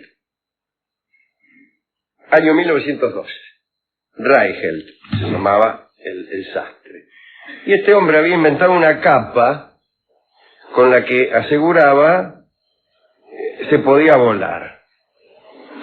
Una capa voladora. Con esa capa, según Reichelt, se podía volar como un murciélago. Y entonces pidió autorización para tirarse con ella desde la Torre Eiffel. Los propietarios de la torre se la concedieron con desagrado e impusieron la condición de que Reichelt consiguiera también un permiso de la policía y al mismo tiempo firmara una renuncia a sus derechos en la que absolviera a los propietarios de la torre de toda responsabilidad. Increíblemente la policía le dio la autorización. Fue a la comisaría a pedir una autorización para tirarse arriba de la torre y le dieron. Más sí, tirate. ¿Qué más sí? Decía. Tírense nomás, Tírense. papel sellado de 2 pesos. Pagué antes, dice lo que sí. Así que a las 7 en punto de la mañana del 23 de febrero de 1912, el sastre, acompañado de un grupo de animadores y fotógrafos de prensa, subió hasta el nivel de la primera plataforma, ya que tenía fe en su capa, pero no tanta.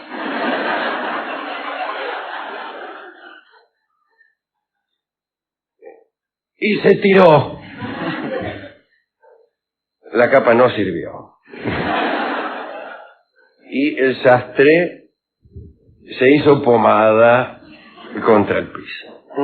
Así que esa es la última de nuestras extrañas muertes. Niño. Nada de tirarse de arriba del techo ante la total ausencia de torres Eiffel, que es proverbial en Buenos Aires. ¿Sí? Nada de tirarse desde arriba del techo o de cualquier otra altura con una capa del tío, la famosa capa de tu tío. De tu tío, sí. Esa que uno usa cuando hace frío. En cambio, cuando hace calor, uno puede optar por 2 opciones. La primera es tocar el tambor.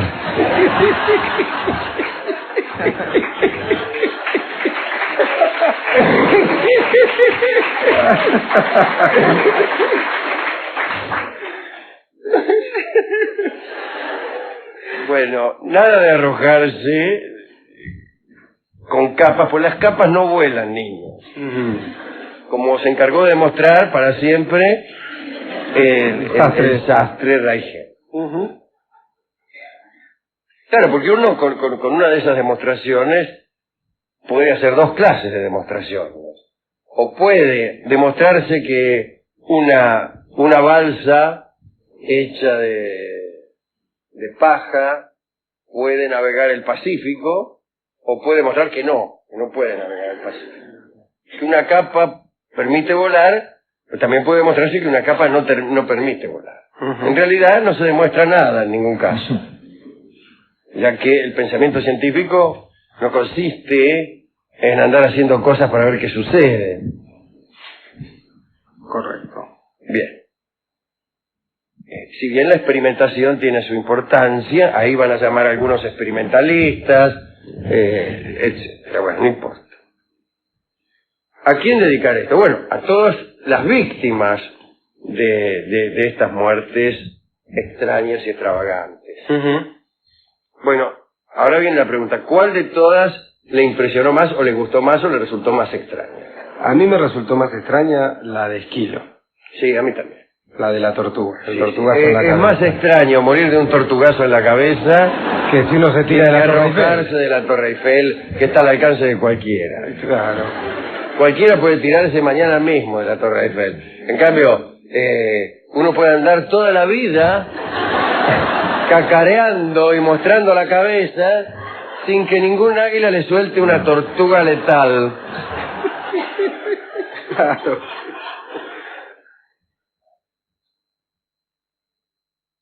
Bien. Hemos ido a la discoteca en el momento mismo en que el discotecario metía la cabeza dentro de un balde para ver cuánto aguantaba sin respirar.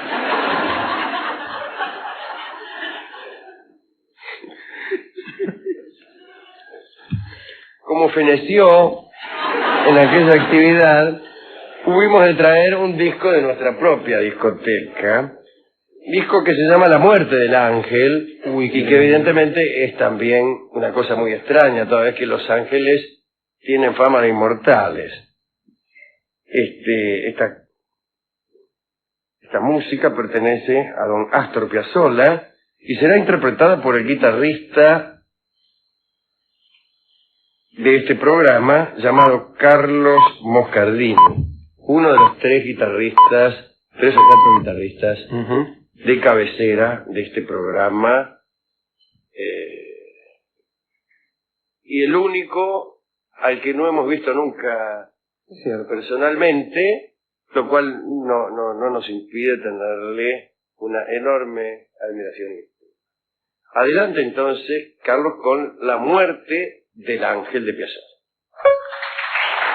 Hablaremos esta noche de personajes históricos o míticos que lucharon contra la muerte, que se resistieron al verse frente a la muerte. En la historia hebrea, nada menos que Abraham quiso escapar de la muerte. A los 137 años de edad, Abraham, que estaba vigoroso y sano, le había rogado a Dios que lo distinguiera de su hijo Isaac, con quien a veces lo confundían. Dios le dio entonces cabellos blancos, iguales a los que Dios mismo tenía. Fue ese primer signo externo de ancianidad que fue concedido a los hombres y considerado como una señal de respeto. O sea, el primer signo de ancianidad que los hombres recibieron fue un beneficio, o les parecía un beneficio. Cuando cumplió 175, Abraham supo que iba a morir. Luchó entonces contra la muerte con enorme fortaleza. Parece que cuando el arcángel Miguel fue en busca de su alma, Abraham se quejó e insistió en que antes de morir quería ver el mundo entero. En consecuencia, Dios ordenó a Miguel que permitiera a Abraham recorrer los cielos en un carro arrastrado por un querubín y así cumplir con su deseo. Mentira, en realidad lo que quería Abraham era perder tiempo y mostrándole el mundo en un santiamén, le acortaron la vida. El caso es que después de haber visto el mundo, Abraham todavía seguía negándose a morir. Entonces Dios llamó al ángel de la muerte y le dijo: «Oh, cruel muerte, oculta tu fiereza, vela tu pestilencia y disfrazada de juventud y gloria, desciende y tráeme a mi amigo Abraham». Abraham recibió a la muerte disfrazada con hospitalidad, ¿no? Mejor dicho, él tuvo hospitalidad y recibió a la muerte disfrazada. En algún momento sospechó una impostura y pidió al ángel que mostrara su verdadero aspecto. La muerte así lo hizo. Abraham quiso huir, pero se desmayó horrorizado. Y claro. Cuando recobró el sentido, dijo: te ordeno en nombre de Dios que vuelvas a ponerte tu disfraz. La muerte obedeció, pero esta vez, aún disfrazada, cumplió su misión y le dijo a Abraham: ven, toma mi mano. Tenían todos la misma voz, qué raro. Estaban con alergia. Toma mi mano y deja que la lozanía y la fuerza regresen a ti. Entonces tomó los dedos de Abraham, ya resignado, ¿vio? Y a través de ellos le sacó el alma, le sacó. Ajá. El arcángel Miguel la envolvió en un pañuelo tejido por Dios y la llevó al cielo. Jacob, Isaac, Rebeca e Ismael, sus nietos, sus hijos, lo lloraron 40 días y lo sepultaron junto a su esposa Sara en la cueva de Macpelá, donde también están Adán y Eva, y Jacob y Lía, o Jacob, no me acuerdo, sí creo que está con Lía, Jacob y todo así. Mitos griegos. Allí aparece un personaje que, disconforme, logró burlar a la muerte. Hablamos de un episodio, no el central, de la historia de Sísifo. Dicen que Sísifo era el más astuto de los mortales. ¿Quién es el más astuto de los mortales, oh niño? Sísifo. Sísifo, señorita. Muy bien. Dicen que era bajo. No, dicen que era hijo. Ajá. Y bajo también. Bajo también, niño. Era hijo de Oolo, que es el viento, y fue el fundador de Corinto, aquella ciudad donde está el istmo de Corinto y donde alguien pretendió hacer un canal que uniera... Oriente y Occidente, digamos casi. Sí, y, digamos, te ahorrabas la península del Peloponeso, Claro, nada más, claro. pero te ahorrabas. 1 kilómetro tenía. Bueno, cuando Zeus raptó, esta es otra historia, pero la misma. Un día Zeus estaba por ahí y raptó a una muchacha llamada Egina, hija del dios río Asopo, alguien que era al mismo tiempo un dios y un río, una divinidad fluvial. Sí, Y se las tomó con la mina, Zeus. Regina. Pasó por Corinto al galope y Sísifo los vio. Al rato apareció Asopo, el padre de la muchacha, que andaba preguntando por ahí si habían visto a su hija. Y Sísifo le prometió revelar incluso el nombre del raptor a condición de que Asopo hiciera brotar una fuente en la ciudad. Ajá. Yo te voy a decir con quién pasó, pero voy a hacerme brotar una fuente. ¿Cómo no? Dijo Zeus. Una fuente. Y Sísifo le dijo que... No, Zeus, Asopo. No, sí, Asopo, sí. que era una divinidad fluvial Fluvial, y que tenía podía hacer esto. el don de hacer brotar fuentes allí donde se le ocurriera. Pero, toma, aquí está la fuente, decime con quién estaba mi hija. Sísifo le dijo, Zeus. La versión más conocida de la historia de Sísifo dice que por esa alcahuetería, por esa delación, fue condenado a empujar eternamente una roca en los infiernos. Pero existe otra explicación de este castigo, que es la que hoy nos interesa. Efectivamente, denunció, hizo la denuncia. Sí. Y Zeus, para castigarlo, lo envió, le envió a Tánato, el genio de la muerte, para que lo matara. Y está bien, como Así que me mucho, denunciaste, sí. bueno, che, Tánato, Chao. Sí. genio de la muerte, Ve. andá y matala. Pero Sísifo sorprendió a Tánato y lo encadenó. Ah, claro. Y bueno, la gente empezó a no morirse. Imagínense. Todo lo que usted quiera. Cómo se perjudica un mundo en donde la gente no se muere. Tremendo, sí, sí. Pero sin embargo, no está aquí, pero yo quiero recordarlo. Y el más sorprendente de los problemas fue el siguiente.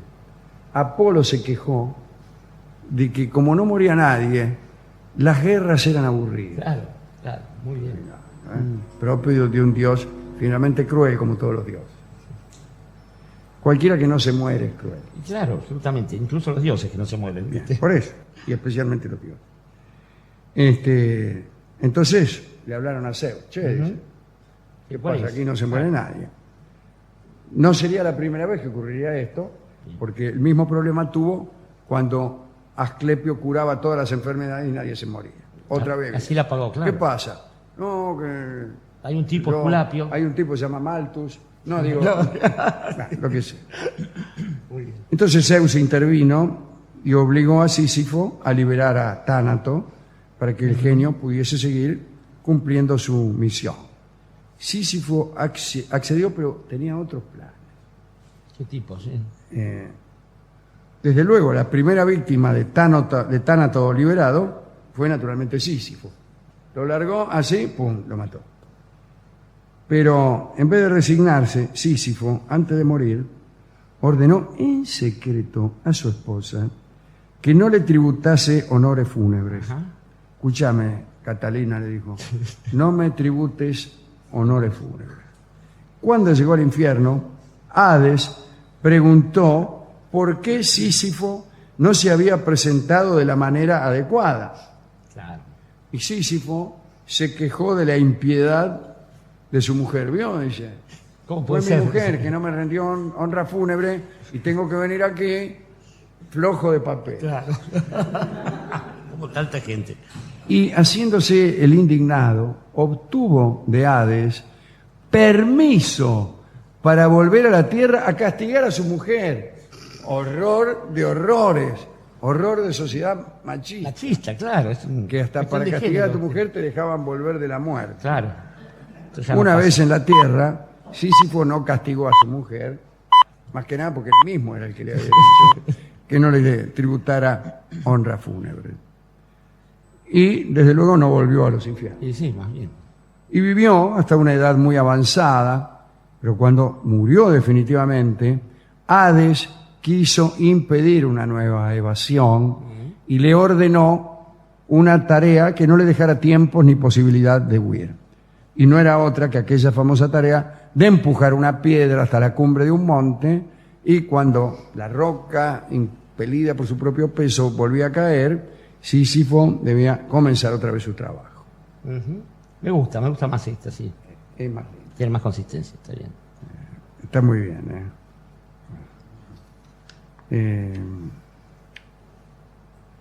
Le voy a contar esta. A ver. Admeto se había casado con Alcestis, la hija de Pelias, el rey de Yolco, aquel que fue hervido Hervido por y sus cortado, propias hijas sí, sí. para rejuvenecer. Exactamente. Cortado en pedazos y hervido. Por culpa de Circe, sí. El día de la boda, Admeto, a Admeto se le olvidó hacer un sacrificio a Ártemis. La diosa, enojada, llenó de serpientes el lecho nupcial. Estaban los dos ahí, dice, bueno, cómo te amo, qué sé yo. Che, ¿qué es esto? Bueno, dice el tipo, no, esto. Y eran serpientes. Decía, bueno, el trabajo. Apolo entonces prometió calmar a Ártemis, que era su hermana. Claro. Apolo y Ártemis eran hermanos. Y como el muchacho era su protegido, pidió también otra cosa más. A los hados la gracia de que Admeto no muriese el día designado por la suerte, siempre y cuando se presentara a alguien dispuesto a morir en su lugar. Dice, mira el regalo que te hago. Si el día de tu muerte se presenta algún tipo, y te nunca falta un cuñado o algo, a morir en tu lugar, no te morís. Bueno, eso ya está. Para conseguir este favor, a saber, reemplazarlo en su muerte, Admeto, Apolo emborrachó a los hados que aceptaron de buen grado el pedido. Sin embargo, cuando llegó el día señalado, como el último de Admeto, nadie consistió en sacrificarse por él. Como es lógico, ¿quién va a querer? Sí. Solo Alcestis, la mujer, se resignó por amor a morir en lugar de su esposo. Y eso fue lo que hizo. Ese día andaba paseando por ahí Heracles. Al no ver en el palacio más que gente enlutada y lamentándose, preguntó la causa de tanta tristeza. Cuando supo de la muerte de Alcestis, se conmovió y emprendió uno de sus viajes a los infiernos para rescatarla. Muy bien. Heracles arremetió contra Tánato y contra Hades, luchó con ellos, los envolvió con sus brazos. Cuando los tuvo agarrados, le ordenó a Alcestis que rajara. Cuando estuvo lejos, Heracles corrió tras ella y la llevó hasta la de su esposo Admeto. El muchacho, sorprendido, le preguntó a Heracles una y otra vez si aquella era su verdadera amada y no un espectro del país infernal. Una pregunta estúpida. Sí, señor. Sí. ¿Qué le importaba saber si era su verdadera amada o un espectro infernal, si se veía igual y lo amaba igual? Claro, más bien. Después de asegurarle Heracles de que se trataba de la verdadera Alcestis, los dejó solos y se retiró de aquella región. Está muy bien, un verdadero caballero. Una linda historia. Una bella historia. Estaba pensando, Alejandro, que de algún modo esta especie de situación terminal, este momento culminante de una existencia, es lo que sostiene a todas las religiones. De ahí la cosa de la vida después de la muerte. Algo así como la muerte como el impedimento básico, elemental e ineludible. Pero digamos que por eso es que en todas las religiones también se habla de la muerte disfrazada, por la imposibilidad de los hombres de enfrentarse a la muerte con alguna reacción que no sea el horror. Hay que ser muy taura, dicen, para enfrentarse a la muerte y poder dialogar con ella. Esto no explica por qué hay tantos tipos que hayan podido negociar con la muerte. Está repleto de historias, payadores que tienen una historia. Mismo, sí, sí. Gente que juega al ajedrez, como en las películas de Berman con la muerte. Sí. Gente que juega al ajedrez y gana, como en las gente películas de que la encierra en una cajita. Gente que exactamente. Y también está este asunto de morir en lugar de, que es una especie de cosa que involucra otras cuestiones, porque el chiste es morir en lugar de otra persona, no, la patria, el amor, tantas cosas. En las historias árabes, hay una ventaja y es que la muerte siempre es más viva que el más vivo de los vivos, hasta el punto que lo convierte en muerto. El tipo se escapa a otra ciudad y la muerte lo está aguardando allí y todo lo demás. Como lo sabe bien Pablo Coelho. Por ejemplo, que tantas historias de esas ha robado. Pensaba que no es diferente a la desesperación de los tipos que no se enfrentarán nunca a la muerte, los inmortales, aquellos que son 3 partes de Dios y una de hombre, como Gilgamesh, el inmortal, y que llega un punto de la existencia en que lo único que quieren es aquello que todos los otros quieren rehuir, que es el encuentro con la muerte para encontrarle un sentido a la vida. Sí, son ideas de Simón de Beauvoir, ¿no? Claro, porque para eso, justamente, para enfrentarse a cosas, llegó nuestro amigo Martin Heidegger, que dice, macho, lo de la muerte es inevitable. El asunto es cómo llegás, como el hombre auténtico, como el hombre inauténtico. En el principio es mejor conservar la dignidad, porque te va a pasar igual, entonces no te escapes de esa idea. Ahora, cómo lograr la dignidad para enfrentarse a ese momento, vivir una vida intensa, es cosa tuya. Nos quedamos con Heidegger. De todos modos, digo, para cerrar... Heidegger decía que no hay otro asunto que ese. No, claro, y tienes razón, además, vamos. Todo lo demás era literatura de evasión. Por eso le decíamos a un oyente el otro día, insiste en leer a Heidegger, que aunque le parezca molesto, es mejor leerlo antes de morirse. Se dice habitualmente que para bailar un tango hacen falta 2. Yo creo que esto suele ser verdad, menos en algunas cosas. Yo creo que en el amor no hacen falta 2. Y, en todo caso, en el lugar en que tampoco hacen falta 2 es en ese tango definitivo, que es el tango de la muerte. Y Tango de la Muerte es el tango que vamos a escuchar ahora. Es un tango que forma parte de la obra Lo que me costó el amor de Laura y que cantará Guillermo Fernández. Adelante.